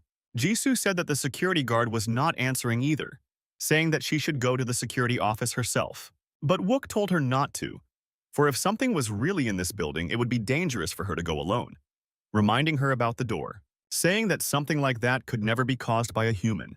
She then asked what they should do, and Wook said that he will go to the security office himself, telling Jisoo to wait here for now. At the ground floor, Seok Kim was still banging on the security guard's door. The crowd gathered around as he kept shouting at it, wondering if anyone was inside. People started wondering what it was all about and what was going on. Yoon was also there, getting nervous as things went on. Just then, sounds of footsteps echoed in the room, with Yoon turning back to see who it was. Relived that it was Wook, she greeted him. But Wook asked her what was going on here. Looking around nervously, he noticed that the main gate had been sealed off. Wook questioned why the shutter was down, asking Yoon what was going on. She explained to him that the elevator was broken and all entrances of the building were blocked with shutters. The security office was also locked and no one was answering. She then also pointed out that the phones were not working. Wook asked her if they all had been locked out. Yoon affirmed his suspicion. He then asked her about the old security guard, and she told him that no one had seen him since yesterday and there was no sound from the security office. Wook then asked her about the back door, but she said that the doors to the trail and to the parking lot were all blocked, and even to the stairs to the underground parking lot were all locked. The entire building had been completely blocked from the outside. Wook then went into deep thought, wondering if it was all related to the monster they had just seen. Yoon asked him what he was mumbling about, but Wook tried to divert the topic, asking her about her brother. She said that he had gone to pick up something, making him curious as to what it was. Hyuk then arrived at the scene, dragging along a fire extinguisher. Eun was surprised to see him, but Wook was curious as to what he was going to do with the fire extinguisher. Hyuk then made his way to the security room, asking Seok Kim to step aside for a moment. Seok Kim was confused as to what he was trying to do, but Hyuk just picked up the extinguisher, slamming it down on the door as he broke the handle. Everyone was surprised to see this, with Seok Kim yelling at Hyuk that it was dangerous. Hyun just said sorry, making him even more irritated. He then opened the door to the room, and after looking around a little, was able to find the light switch and, turning on the lights, he was surprised to see the room empty, wondering where everyone was. Seok Kim pushed him aside as he barged in, saying that they needed to open the shutter first. Opening the circuit breaker in the room, he looked around for the switch for the main entrance, finally finding it labeled as the main switch. In the hallway, everyone wondered if they could go out now. Yoon commented on how the old man was so rude, but her brother told her that it was fine, for they had finally managed to open the doors. But outside the main entrance, a tall figure loomed. One of the tenants noticed the man outside, but as he turned around, his face went pale. Outside the gate stood a tall, lanky monster with a stretched-out head, looking into the building. The monster stared at them with its completely blank eyes, making everyone shocked and confused as to what they were seeing. At that moment, Seok Kim reached out for the circuit breaker, flipping the switch for the main entrance shutters. A motor began whirring as the shutters of the main entrance began lifting up, opening the entrance right before the monster. The people stepped back in horror as the monster hit its head against the entrance door. Wook wondered what was wrong with that person's face as they began to question if it was even human. They then noticed that the monster had blood on its mouth. But suddenly, the monster began to speak, as its mouth began opening slowly. The monster's mouth split open, revealing a long snake-like tongue, shocking everyone in the hallway who was seeing this. The people became overcome with fear. Seok Kim then stepped out to see if the shutter was open. Just then the monster's tongue emerged like a tentacle, freezing everyone in place. Hyuk told them to put it down, as the monster's tongue wriggled around, before snapping like a whip. as it pierced through the glass door.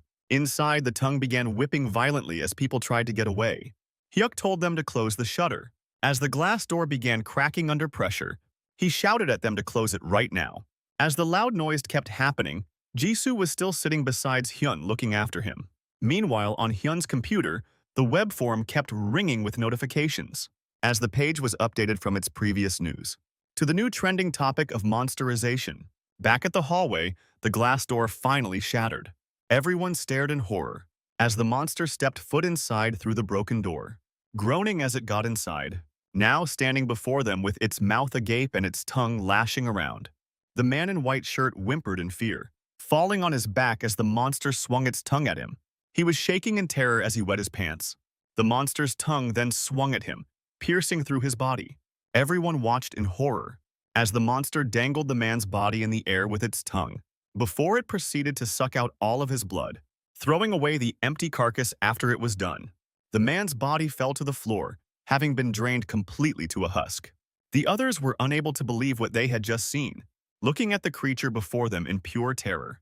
The monster then spoke again in broken words that it was not enough, as the entire hallway broke out in a panic with everyone screaming. People started running away as fast as they could, but Seok Kim had fallen to the ground. He was unable to even move his eyes as the monster approached him, making him tear up in fear.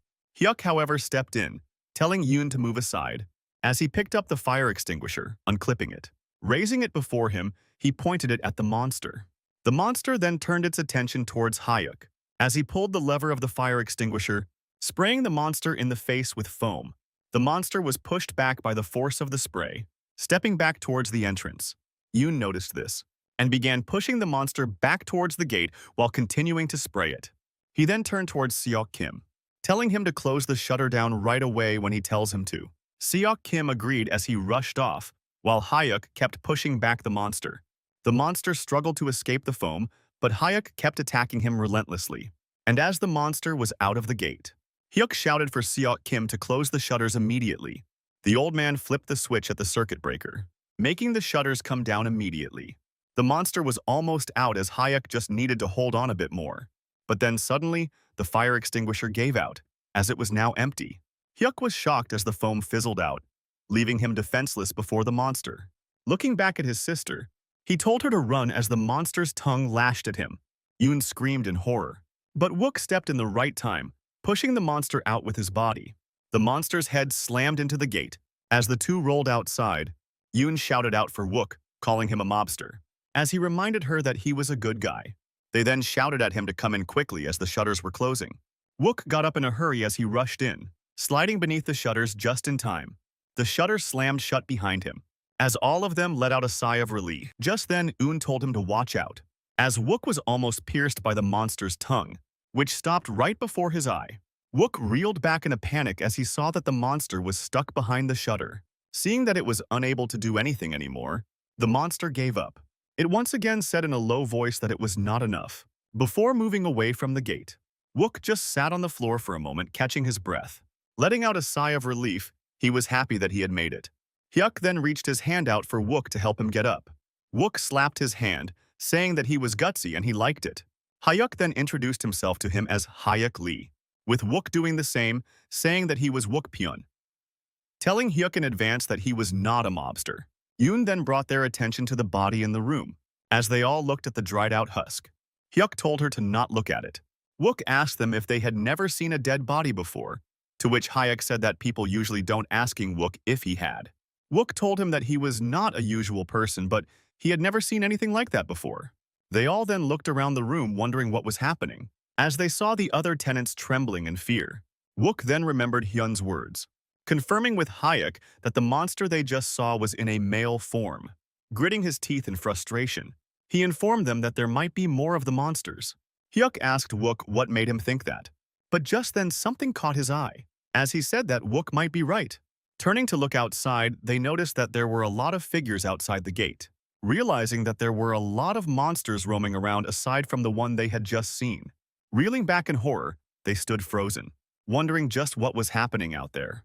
As the monsters began to gather near the gates, Hyuk said that maybe humanity had finally come to an end. Wook said that they need to block the entrance. He then called out to Seok Kim, telling him not to just stand there and bring him something useful. On October 3rd, the outbreak of monsterization of humans had begun. Jisoo was still sitting near Hyun, waiting for Wook to return. She was worried, thinking that he was late. Jisoo then got up from her chair, grabbing her baseball bat. As she got ready to head out of the door, opening the door with a creak, she stepped out into the hallway, leaving Hyun behind, alone inside the apartment. 2 days later, on October 5th, the world had turned into chaos, with buildings burning everywhere. Hyun was unable to believe the sight before his eyes. Noticing that his nose was bleeding again, he wiped the blood before covering the window with the curtains. Sitting down on his bed, he could not comprehend what had happened. Walking over to his desk, he sat in his chair, turning on his computer to go through the internet for some news. Noticing the current date on the computer, Hyun was unable to believe that he had passed out for 2 days. Opening the web browser, he was bombarded with news articles mentioning the monsterization phenomenon and the end of humanity. Hyun clicked on one of the articles to read through it, realizing that this had become a national disaster with monsters appearing all around the world. There were multiple articles about dead celebrities and people turning into monsters all over the place. The catastrophe had also caused a rise in criminal activity, making the place even more unsafe due to various crime gangs. He then found a YouTube video where a person was filming a monster, noting that it was over 10 feet tall as they tried to get near it. They wanted to show the monster in even more detail, telling the viewers to subscribe to their channel for more of such content. However, as he was saying so, the monster noticed him, throwing some sort of goo over the man. The man's face then suddenly began to melt as the acidic substance ate through it immediately. Hyun was horrified to see this, as he watched the panic ensue. The other people in the video tried to run, leaving behind their friend who was already done for. But they were soon also eliminated by the monster, leaving Hyun startled as to what he had seen. Hyun then clicked on another video where a government official was telling the people to stay indoors and assuring them that they would solve this crisis as soon as possible. The man instructed everyone to conserve their food at home and if they did not have any, to drive to the nearest grocery store carefully, warning everyone that the creatures were very sensitive to sound. He told everyone to remain as calm as possible, not knowing if the crisis was caused by a biological experiment or something else. Suddenly, the voice started breaking, so Hyun tried to turn up the volume on the monitor to hear it better.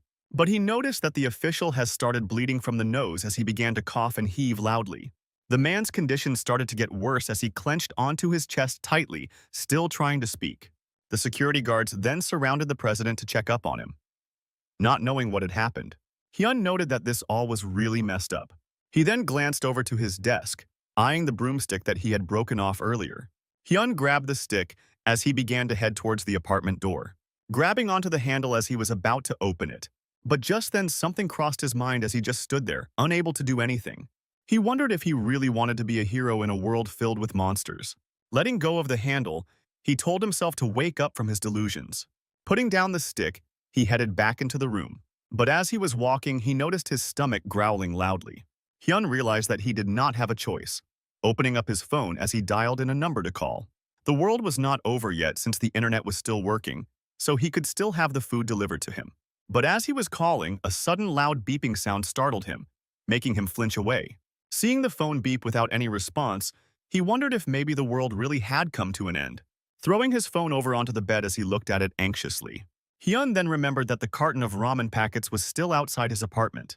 Thinking that he should forget about being a hero, for first he just needed to find some food. Hyun grabbed the door handle, remembering that the parcel should be in front of his door if someone hadn't picked it up at least. But then a thought crossed his mind. In a crisis like this, there was no way that food like it would be lying there for 2 days. But as he opened the door, Hyun noticed something. A monster with half of its head cut off was standing right outside his door. Seeing the monster, Hyun was horrified. Just then the monster noticed something, as it turned around to face Hyun with its eyes missing. Opening its mouth, the monster groaned slowly that it heard something. Hyun was now terrified as he closed his mouth with his hand.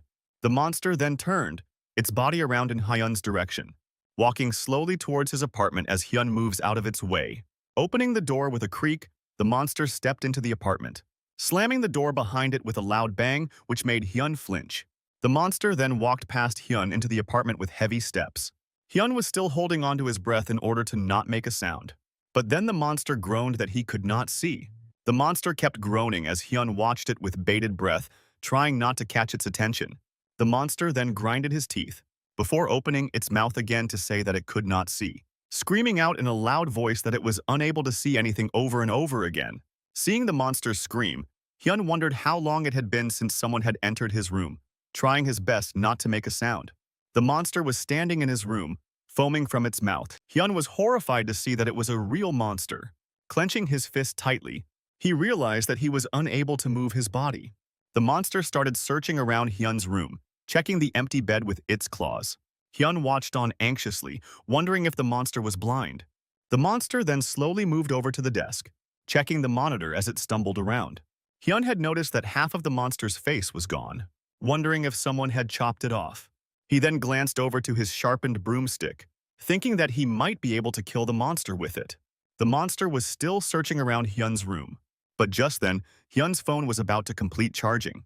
Hyun slowly reached towards his stick, thinking that he could stab the monster in the neck from behind, for that would surely work as he grabbed onto the stick. But just then, Hyun's phone charged completely, letting out a ping to notify. Hearing the sound, the monster immediately turned around. Hyun was shocked to see this, stopping in his tracks as he watched the monster fling his arm around, stabbing the mattress with his hand. The phone bounced off the bed due to the sudden movement, falling on the floor. And just then, numerous tendrils jutted out of the bed, piercing through everything. Hyun was horrified to see what the monster was capable of. The tendrils then slowly shrunk back into the bed. As the monster took his hand back out, Hyun understood that he stood no chance against something like this. Glancing over, he noticed the bathroom door beside him.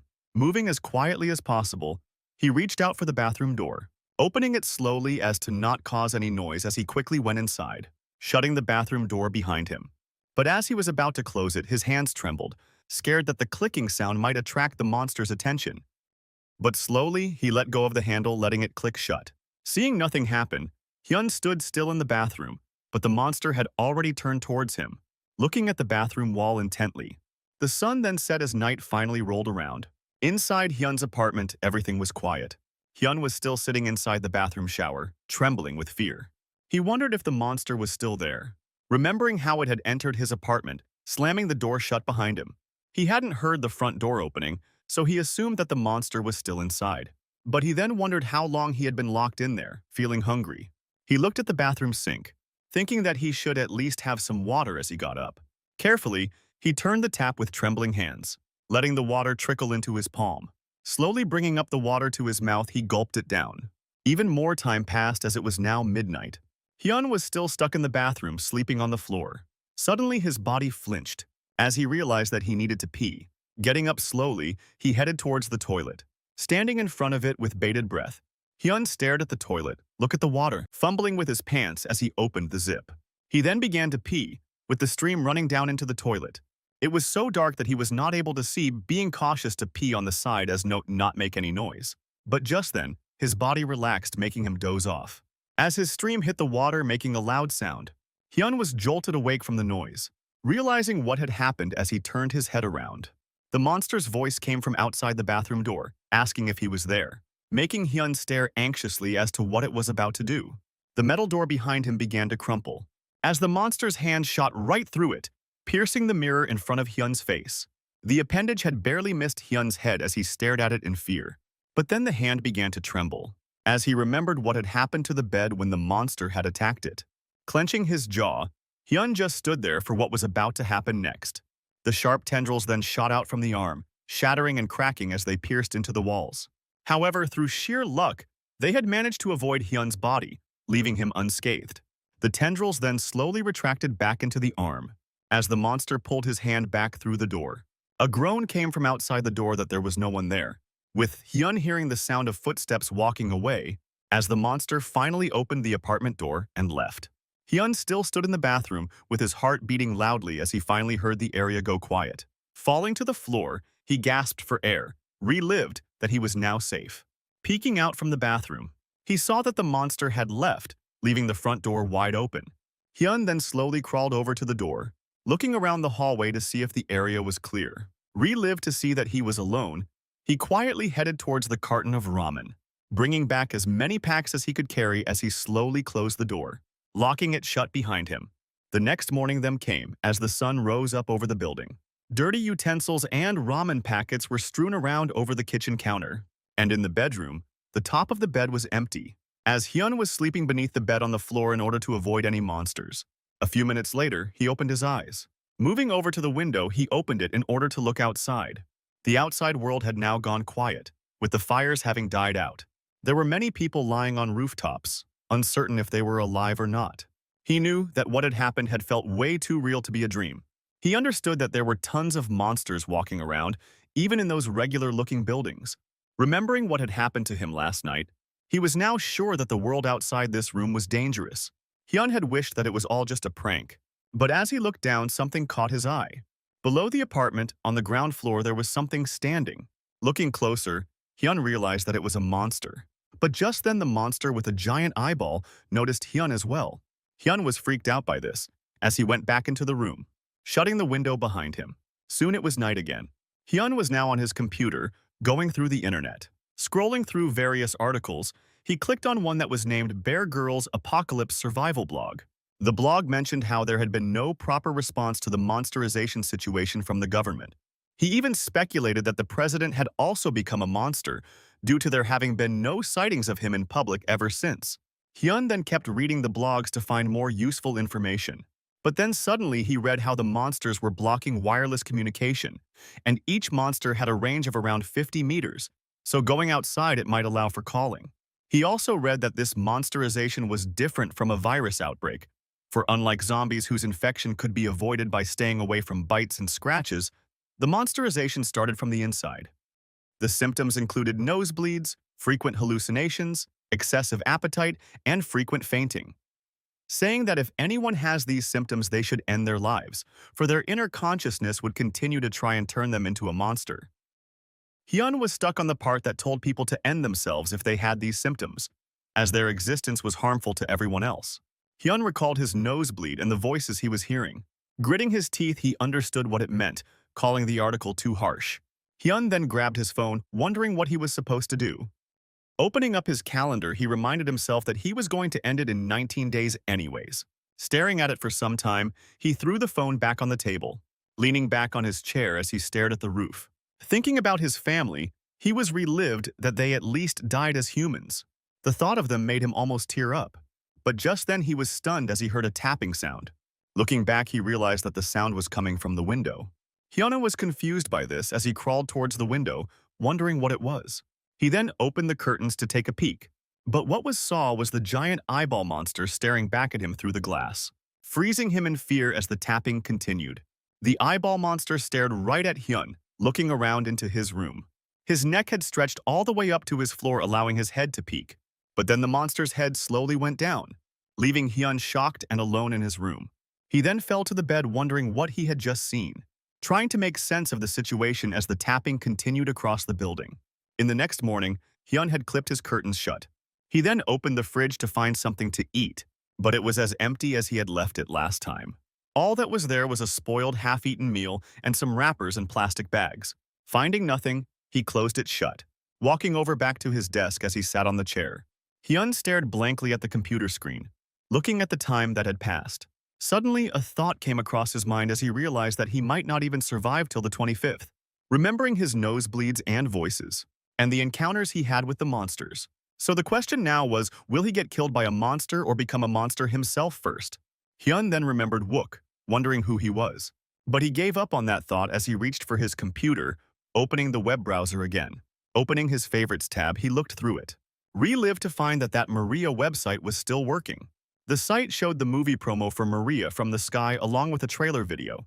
Hyun then clicked on the notice link, which said that there was going to be an early theatrical release for the movie for some lucky winners. It showed that the location was at the Gangnam Cinema on the 25th. Scrolling through the list of winners, Hyun even found his username amongst them. The long-awaited Maria from the Sky was going to be released on the 25th, something which he had wanted to see before he died. Scrolling through the forum, he found that there had been no more comments since the 5th. Just led by his curiosity, he typed a new message in the forum, asking if anyone there was still alive.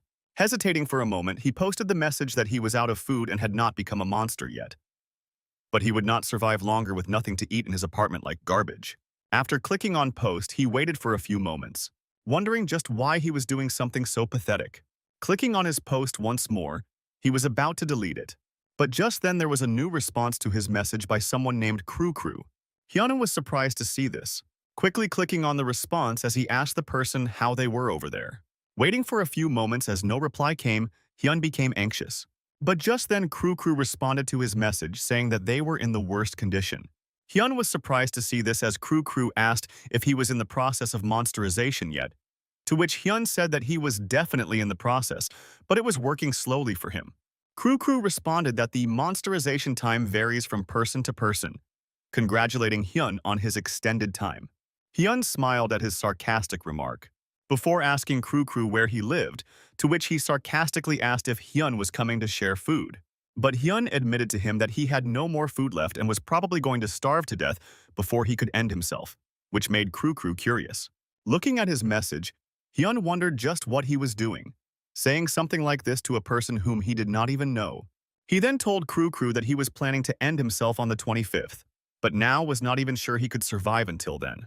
Kru Kru asked if he was going to end it after watching the final episode of Maria, wondering if he had also won the preview ticket, to which Hyun said yes, making the stranger go silent. Seeing this, Hyun asked if something was wrong, to which Kru Kru said that his life was really hopeless, something that put a smile on Hyun's face. Hyun replied in the same tone, even though it brought a smile on his face. Kru Kru then told Hyun that he was with his neighbors right now. He lived in a small studio apartment and they had successfully blocked the first floor, but everyone was isolated in the building. Hyun thought that Kru Kru should be quite happy as he was not stuck alone. But Kru Kru then messaged that they needed to go outside to get some medicine, yet there was no way, especially since they did not have enough people. They planned to team up and go upstairs one by one to rescue other people who have become isolated. Hyun thought that it was insane, wondering if they were trying to play heroes or something. Kru Kru explained that the elevator was broken and they would have to go up on foot. But the bigger problem was that there would be people who have turned into monsters in each floor, making Hyun question why didn't he just wait for the army to rescue them. Kru Kru responded that they could not, as there were a lot of people who needed their help right now. So Hyun suggested that they should climb up the windows using a rope or something. But they said that they had thought about it, and it was going to be difficulty. Also, there was no rope that was long enough, and not many of them would be athletic enough to be able to climb up several meters using a rope. Hyun was disappointed that his suggestions were of no use.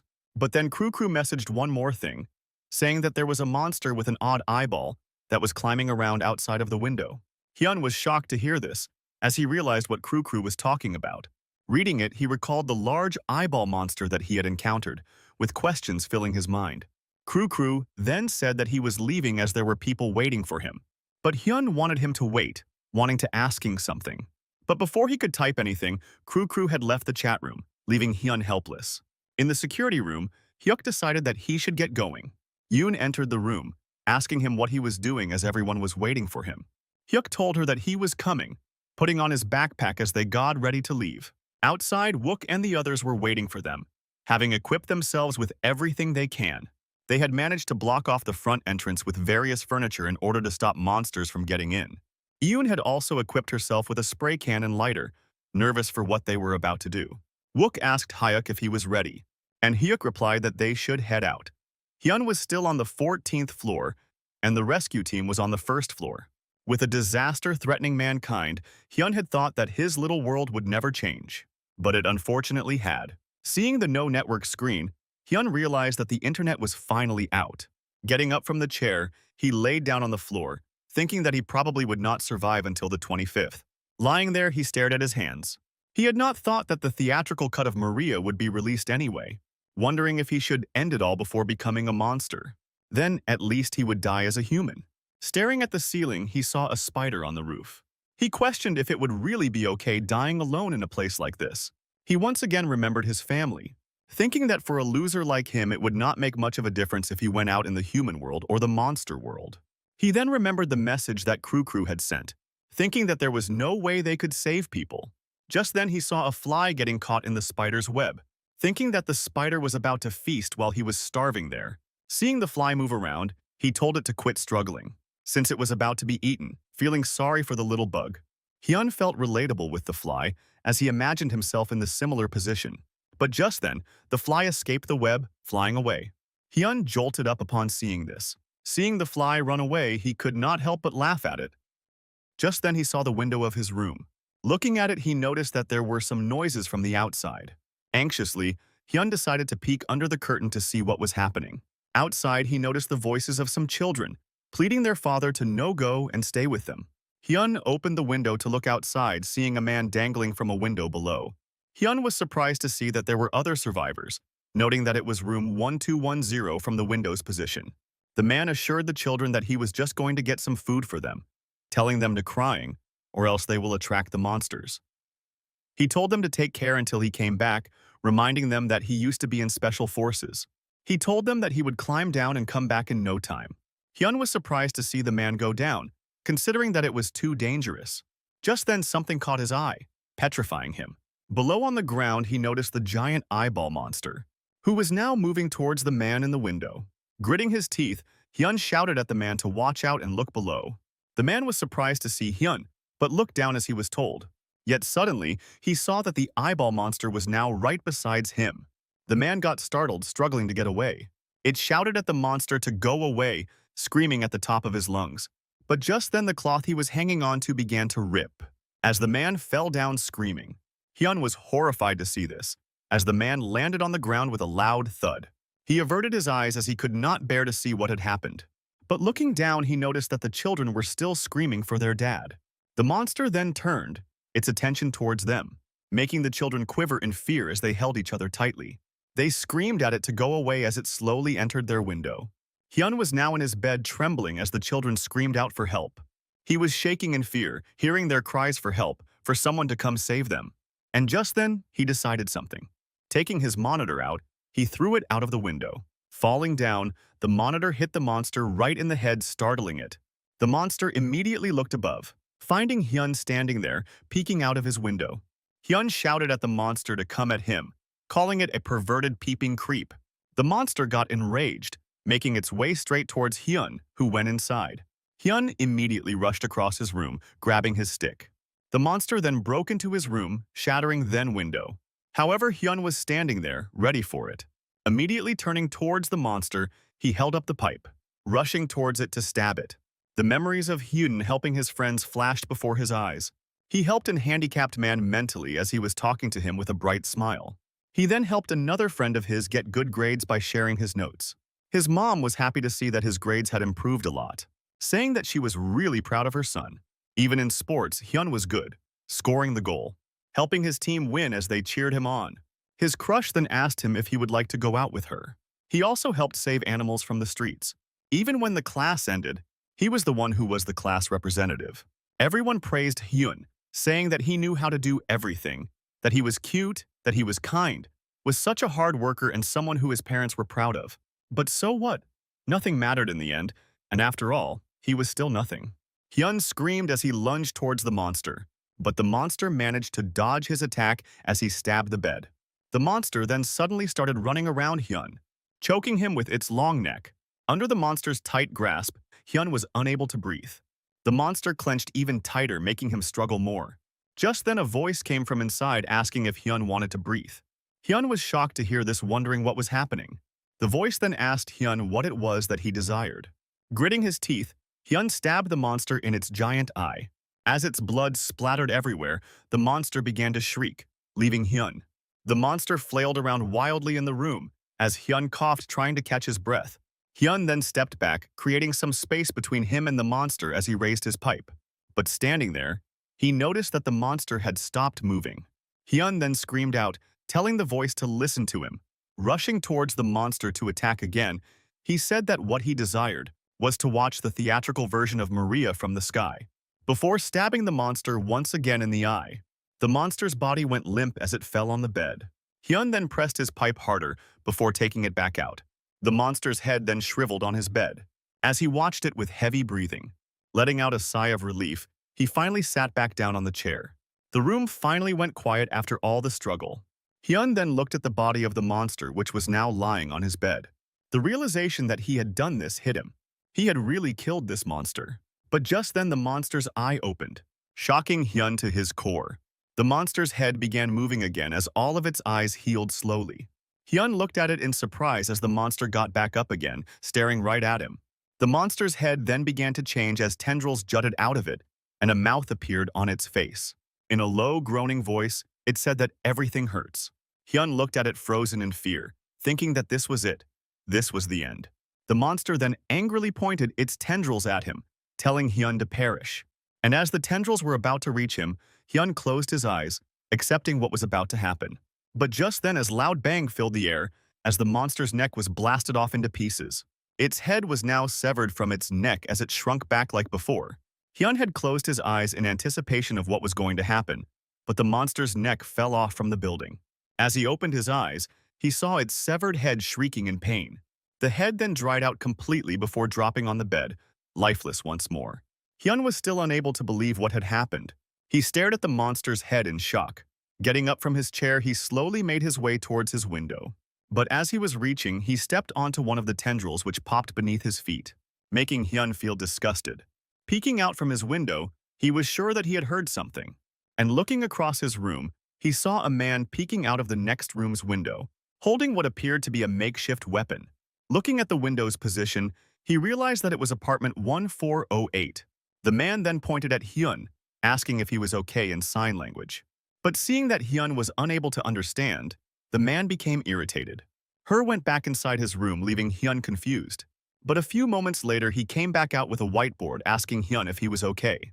Seeing this, Hyun nodded in response, and then the man began writing something else. He then said that there might be other monsters coming here after hearing all that noise right now. This made Hyun panic as he realized something.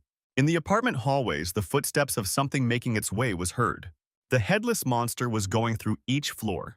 But just then it stopped, turning its attention towards the source of the sound. Hyun then asked the man if he could exterminate the zombies, feeling that they were safe. But the man looked disappointed as he went back to writing something on the whiteboard. He told Hyun that he did not get rid of the monster, saying that they did not die with the poorly made equipment of his. Hyun was shocked to hear this as he glanced down to look below. There on the floor, the monster's body was lying lifeless. But suddenly it began twitching and moving. Hyun was shocked to see the body detach itself from the long neck as it got up and walked away. He could not believe his eyes after all that had happened just now. He then turned his head to see the children who were in the lower floor, watching them cry while looking at the body of their father. Hyun was unable to control himself as a sharp pang of guilt pierced his heart. The man then looked at him, calling his attention over. He asked Hyun if he wanted to save those kids, shocking him. Hyun just stared at him for a moment, contemplating the question. A few moments later, Hyun was back in his apartment. Staring at his phone, he remembered that if he kept his phone connected to any number, he will hear the beeping sound when a monster is near. That meant he could use his phone like a monster detector. He then glanced over to the monster's head, understanding that he could not kill them, but at least he could hurt them. Hyun then reached out and picked up an empty bottle from his trash can. He then tied a knife together with his pipe, making a makeshift spear. Attaching his headphones to his phone, he put them on. Remembering the man telling him to come find him when he had made up his mind. Pressing call on his phone, he activated his monster detector.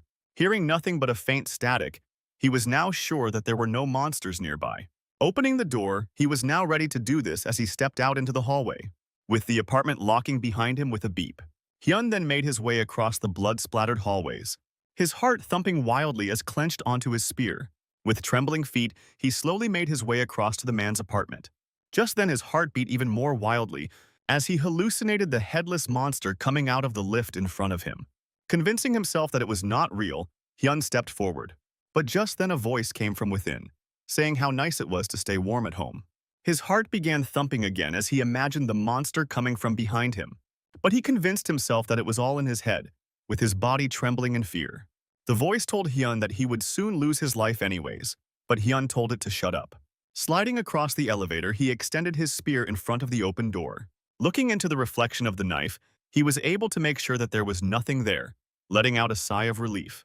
Making his way to the man's apartment, he knocked at the door. The man told him that the door was open, asking him to come in. Hyun slowly crept inside the apartment, shutting the door behind him. Going inside, he was shocked, seeing that the man was on a wheelchair with one of his legs missing. After looking around his apartment, the man asked him if it was feeling dizzy. Staring at his leg, Hyun meekly greeted him as the man introduced himself as Dusik Han. He then asked for Hyun's name, who slowly introduced himself. Dusik said how Hyun was not very talkative, but Hyun then asked him how he could save those kids. Dusik told him to look at his leg, saying that he would have to go and save the kids himself. Hyun went silent for a moment, but Dusik assured him, saying that when he was younger his friends used to call him Mr. MacGyver, saying that he was the guy who could build anything with these two hands. However, Hyun was clueless as to what he meant. Dusik explained that what he was trying to tell him was that he could make that thing in his hand into something more useful. Hyun was surprised to hear this, but Dusik told him to hand over that spear. After some time, Dusik was done, having welded the blade and the spear together, making it stronger while making some other modifications as well. Dusik said that he was almost done, explaining that he wouldn't be able to adjust the length of the pipe anymore, but it would be stronger. Hyun pointed out that Dusik was like Isaac Clarke, making him confused as to who that was. He then asked Hyun if he had seen the blind monster that was wandering around the hallway, the one that was missing half of his head. Hyun answered that he had, and Dusik said that he did not know who had done that to him, but it was still alive even though the top of his head was gone, which meant that a knife would not deal enough damage to them as he turned on the portable generator. Clicking the switch on the spear, the blade started sparking with electricity, making Hyun amazed, and Dusik was satisfied that this might work. Getting Hyun ready, he explained that he had put an inverter connected to a battery in the backpack, saying that it was a bit heavy but he would be able to carry it around. He then said that turning on the switch will make the electricity flow, telling Hyun to be careful for if they get hit by this, they would dance like crazy. Hyun was amazed by his new weapon, and Dusik then pointed out that he looked like a ghostbuster, a reference Hyun was not able to understand again. Dusik then told him to make sure to come back as soon as he saved those children. Hyun then turned around to ask something, wondering if he could defeat the monsters with this new weapon now. But Dusik told him that he, of course, could not, shocking Hyun. He told Hyun to avoid the monsters as much as possible, as that would only slightly increase his chance for survival, basically telling him to run away when he saw them, or rather just to not get caught in the first place. Time passed as noon arrived. In apartment 1210, only the sound of wind billowing was heard. Both the children sat there, hugging each other tightly. The little brother Ten told his sister that he was feeling hungry. Seeing her brother starve like this, she handed over her piece of bread to him. The brother asked her what she was going to which the girl said that she was not hungry. With tears in his eyes, the boy stared at the piece of bread, saying that he missed his dad. Hearing this, the girl also began to cry, saying that she missed him as well, as the room was filled with their silent sobs. Back at Dusik's apartment, Hyun stood silent after having heard his warning. He then asked Dusik if he could borrow his shotgun, but Dusik said that it was his insurance. Hyun was confused to hear this, so Dusik opened his closet to show it to him. He explained that the weapon shot a bunch of nails with compressed air and gas, so to use it they needed to turn on the air compressor. It was crudely made so it would probably break after 2 or 3 shots, but if a monster broke in, he would keep the first shot ready for them, and the last shot he would keep for himself. Hearing which shocked Hyun. Throwing it back on the couch, Dusik said that he would be using it for his own comfort. Hyun tried to say that something like that should never happen, but Dusik said that in this kind of situation they could never be certain of anything. Hyun went silent after hearing this, but to break the awkwardness, Dusik said how Hyun looked quite young but had managed to survive, admitting that it was pretty impressive. Hyun returned the compliment as the two sat in silence for another moment. He then told Hyun to go save those kids before it was too late, saying that he could tell him about his adventure later. With that, Hyun put on his earphones back on as he got ready to leave. Opening the door quietly as he entered the hallway, with the only thought in Dusik's mind being that the only problem would be that he did not seem very reliable. In the hallway, Hyun remembered that he needed to go to apartment 1210. Silently making his way across the halls, he reached towards the elevator. But as he pressed on the buttons, he noticed that nothing worked. It meant that he would have to go down the stairs. But as he was walking, Hyun found the situation to be a little strange. There had been such a loud commotion, but he did not find the blind monster anywhere. But just then, Hyun stopped in his tracks as the phone suddenly began beeping in his ears. The hairs on his neck began to stand as he could feel the upcoming danger. There was a monster here, and it was coming soon. Crouching down, Hyun ripped the earphones out of his ears, putting them back into his pockets as he waited to see what was going to happen. Trembling in anxiousness, he remembered Dusik's warning about running away when he saw the monsters, or rather, not to get caught in the first place. And as he sat there waiting, the footsteps grew louder each second. And then finally, the monster missing half of its head came across the corner. But as the monster looked into the hallway, it was empty. Walking across the hall, the monster started making its way towards the elevator, the place where Hyun was hiding, behind the open elevator doors. And as the monster was about to pass, he suddenly stopped in front of the elevator, making Hyun tense up. Standing there, the monster began groaning again that it could not see. But then suddenly, his body began changing as its ear began to grow, becoming way larger than it was before. Seeing this, Hyun began to shake in fear even more as he trembled to keep as quiet as he could. But even with his stifled breaths, the monster was now even able to hear it, finding Hyun inside the elevator. Hyun was stunned to see that the monster was able to find him. But gritting his teeth, he stabbed the monster in the chest with his spear. The monster was confused as to what was happening as he saw Hyun with trembling hands. But just then, Hyun turned the switch on the spear, as the monster was shocked with thousands of volts white in the chest, letting out a guttural screech. With a spasm, the monster was thrown back in the hallway, still screeching. Finding an opening, Hyun stepped out of the elevator as he dashed across the hallway to save himself. But even the sound that his footsteps made were enough for the monster to listen and locate him, as it then swung its arm right at Hyun to attack him. But just the arm was about to hit him. Hyun threw himself into an adjacent hallway, saving his head as the arm flew past him. As the arm got stuck into the wall, Hyun fell down to the floor. But things were not over yet, as the tendrils then jutted out of the arm. However, they missed Hyun as he stood there shaking with his spear in hand. Making sure that he was now safe, he then scooted over to the corner to look at the monster. The monster groaned, wondering where Hyun was. He then took the empty bottle out of his pocket and threw it across the monster in the opposite direction. And as the bottle fell and shattered on the ground, it attracted the monster's attention, who attacked it immediately. Seeing now that both of its arms were stuck, Hyun lunged at the monster with his spear, stabbing it in the head as he shocked it once again. The monster cried out in pain, with its entire body spamming from the electricity. With a loud boom, Hyun was then thrown back from the shock, as Hyun was completely stunned to see such force from his tool. Looking at the ground, he saw the monster lying there lifelessly, still sizzling from the attack. Hyun was now breathing heavily as he looked at his victim, letting out a sigh of relief after seeing that the monster was not moving anymore, telling the creature to now get some sleep once and for all. Leaving it behind, Hyun then stepped away from it, walking back into the hallway. As he made his way to the staircase, closing the door behind him. Now in the staircase, he breathed a sigh as he fell to the ground trembling. Gritting his teeth, he punched his feet, making himself move. He needed to keep going. Looking down the dark staircase, he wondered if the light sensors were not working. Rumbling through his pocket, he took out his phone, turning on the flashlight to see ahead. Hyun then slowly made his way down the stairs with his heart throbbing with each step. And just then suddenly, he felt a hand come around him from the back, as he saw a ghostly version of him talk to him. The ghost said how, as far as it knew, Hyun was a person who could not stand if he did not share his hurt feeling with others, recalling the past memories he had locked away in his mind. But sharing was something that required permissions and understanding of others, asking Hyun if he thought so as well. He said how Hyun had ignored the other people's wounds he had inflicted on them and ran away irresponsibly. Hyun argued to the ghost that it was not his fault, saying that in the beginning he was not that kind of person. But the ghost asked if he thought he was all great and righteous for trying to save those children. Twisting its face like a monster, it stretched its neck to face Hyun, calling him a hypocrite. Back in their apartment, the children were still sitting in the room, clinging to each other. Just then the girl heard a voice as she looked up to see that it was coming from the ceiling. The voice grew closer and closer, making it to the center of the room. But then it just stopped, leaving the girl anxious.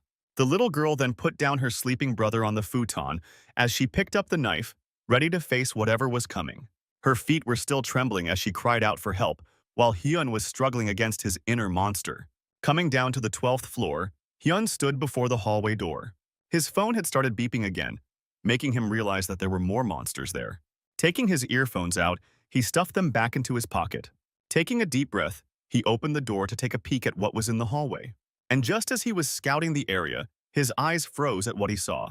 Standing in the hallway was a giant muscle-bound monster, almost as tall as the ceiling. In a slow voice, the monster groaned bench press before walking away into the hallway, leaving Hyun confused. And as the monster walked away, Hyun spotted apartment 1210, hoping that the kids were still safe in there. Sliding across the hallway silently, he looked across the corner to see the muscle monster entering one of the apartments. There he saw the monster dragging a body across the floor while groaning protein. Then, from inside the apartment, the sounds of chomping down filled the hall, making Hyun uneasy. Seeing the monster busy, Hyun quietly made his way across the hall to apartment 1210. Knocking on the door, he waited for some kind of response. Hearing nothing, he called out to the children in a whisper, saying that he had come to rescue them. But hearing no response, Hyun became even more tense. Then suddenly, a jelly-like substance dropped onto his shoulder. Hyun was confused as to what it was, picking it up to look at it. He then looked up to see that it was dripping from a hole above the wall. Just then the door in front of him clicked open, making him even more confused. But Hyun grit his teeth as he opened the door and quietly went inside. However, to his surprise, there was a jelly monster with two floating eyeballs standing in the middle of the apartment, staring right at him. Hyun was horrified to see the monster, but the monster then asked Hyun if he could see him. Hyun stumbled back a little but was suddenly grabbed by the jelly monster as it covered his head with its jelly. Picking him up from the floor, Hyun struggled as he could not breathe. Gasping for air, Hyun let out his breath within the jelly, but the monster then swung its arm, throwing Hyun across the room. Hyun landed on the floor with a loud thud, coughing for air.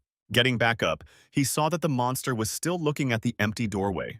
But then the monster's eyes suddenly flipped inside its jelly-like body, staring at Hyun.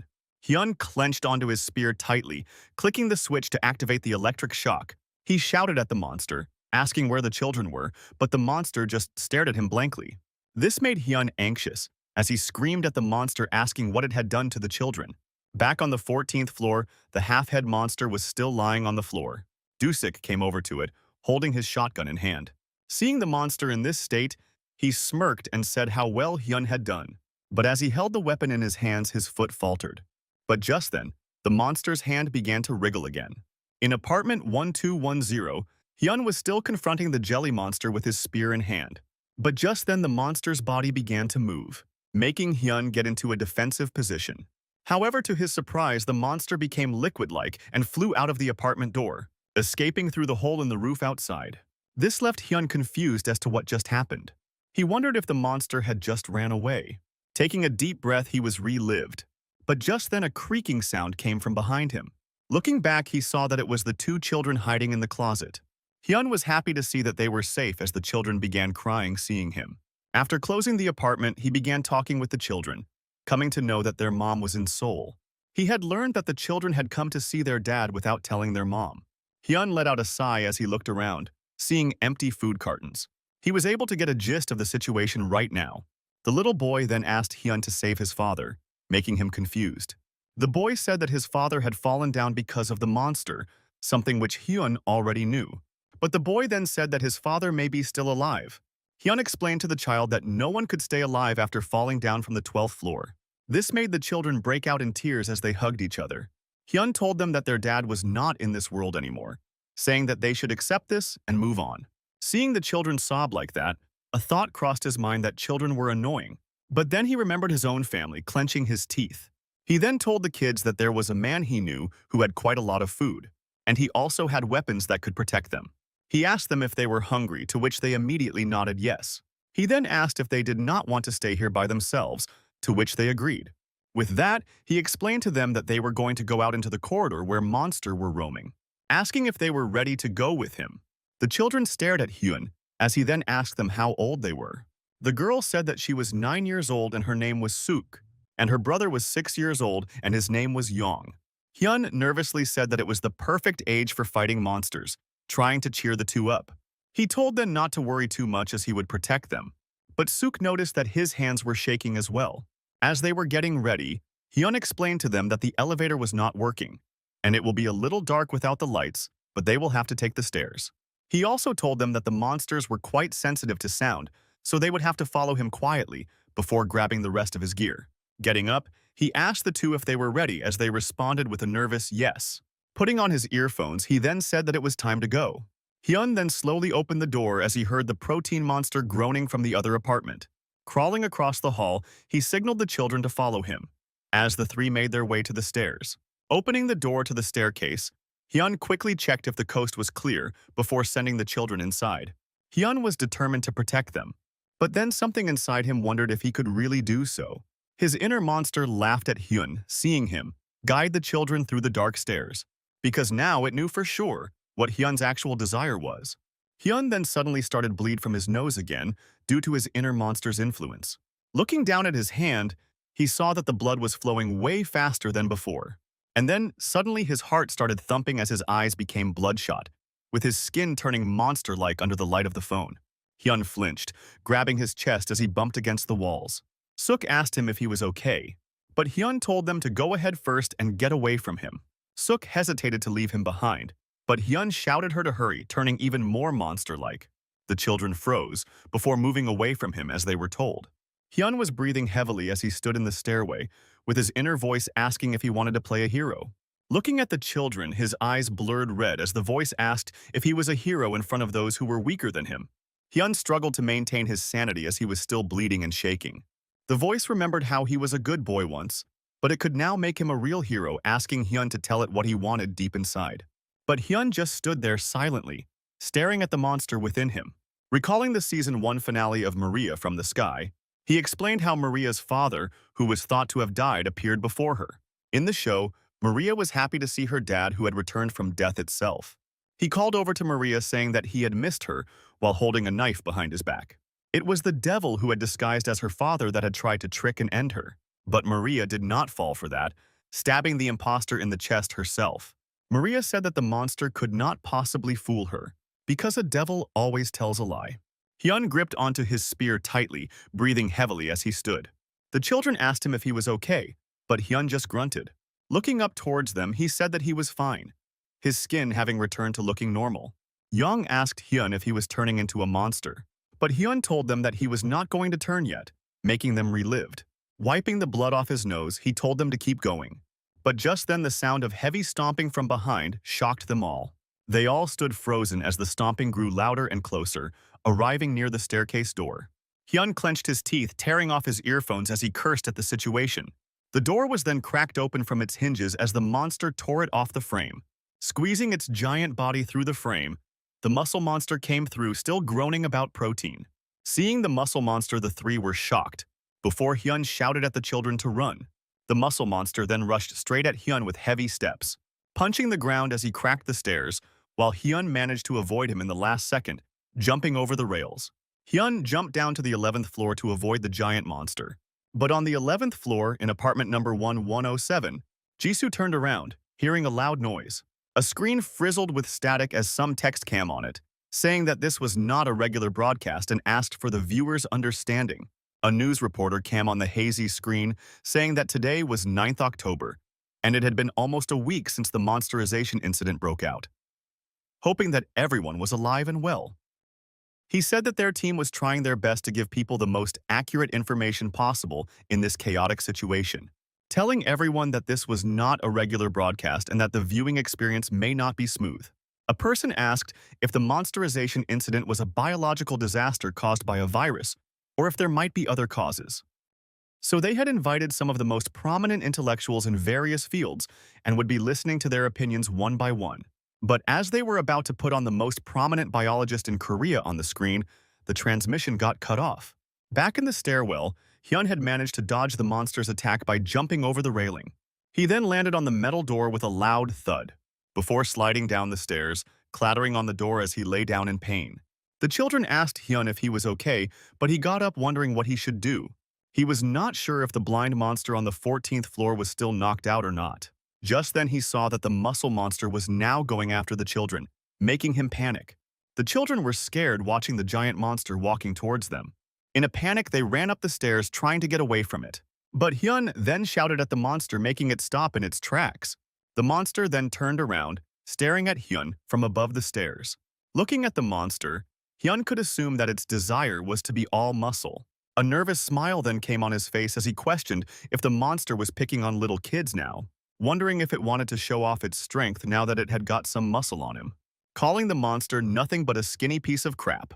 This made the monster furious as its face contorted into an angry one, with all of its muscles bulging up. The monster then jumped from the railing, shocking Hyun, as it landed right in front of him, breaking the stairs beneath it. Hyun was stunned to see this as the monster groaned to bulk up. It then clenched its fist right above Hyun, ready to punch him into dust. Hyun realized that if that fist even grazed him a little bit, then he would be dead as he dodged away from the monster's attack. The ground rumbled under their feet, shaking the entire building as it reached to the floor below them. In apartment number 1107, Jae-hyun flinched, feeling the ground tremble again as he was polishing his sword. Jisoo asked him if he also heard that right now. Jae-hyun said that it was pretty loud, as if someone was trying to call out all the monsters in this building. They wondered if the monsters were fighting each other, but Jae-hyun doubted that, saying that monsters usually did not fight each other. The room then went quiet as both of them stayed silent. Jisoo then asked him what his god says this time, wondering if it was not to care about anyone else and just hide in here and save themselves. Jae-hyun stayed silent in front of comment, making her ask if that was it. Letting out a sigh, Jae-hyun said that it was fine, as the two got ready with their weapons to go out and help whoever was in trouble. 6 days ago on October 3rd, back when Jisoo was still in Hyun's room, she was worried that Wook was too late, grabbing her bat as she decided to go outside and check for herself. She then carefully made her way across the hallway. Reaching the elevator, she was disappointed that it still was not working. She then quietly made her way to the staircase. Seeing that the light motion sensors were broken, she noted how it all felt like a horror movie right now. Just then, she noticed a man standing at the end of the staircase. The man was mumbling how nothing was his fault and people just put the blame on him. He kept babbling about how they treated him like a slave and blamed him for everything as Jisoo approached him. Jisoo asked the man if he was okay, but the man kept on mumbling, saying how everyone just backstabbed him, one after the other. Jisoo wondered what was wrong with the man, getting creeped out by his mumbling. But as she was heading downstairs walking past him, the man let go of his bottle, which rolled down the stairs and crashed in front of her. The man said that he wanted to kill everyone, making Jisoo confused. But as she looked back, she saw that his face had turned monster-like, as he began bleeding from his nose. Seeing this, Jisoo immediately stood on guard as she asked the man if he was a monster. But the man just ignored her, mistaking her for his boss as he growled at her. Jisoo tried explaining that she was not who he thought she was. But before she could say anything else, the man started mutating, saying that he would end her. Seeing the man change, Jisoo said that he looked like he needed some help. But then her turned into a complete monster before her eyes, making her realize that it was too late for that. The monster then groaned that it would end her, lunging at her from the stairs. But before he could reach her, Jisoo whacked him in the head with her bat, making him fall down. Looking at the monster, she was unable to believe her eyes, wondering just what it was. But just then the monster began to change again as it turned back into a human. Jisoo was devastated to see this. She rubbed her eyes to see again, but it had really returned to being human. Looking over the man, she could not believe what she had done. But as she was approaching him, a voice came from behind, telling her not to go near him. Looking back, she saw Jae-hyun standing at the end of the stairs. He was bleeding from his head and breathing heavily, but warned her that she would lose her life. Jisoo recognized him from before, but before she could say anything to him, the monster got back up behind her. Jae-hyun told her to watch out, rushing towards her as fast as he could. Picking up his sword as he faced the monster, he swung it as hard as he could.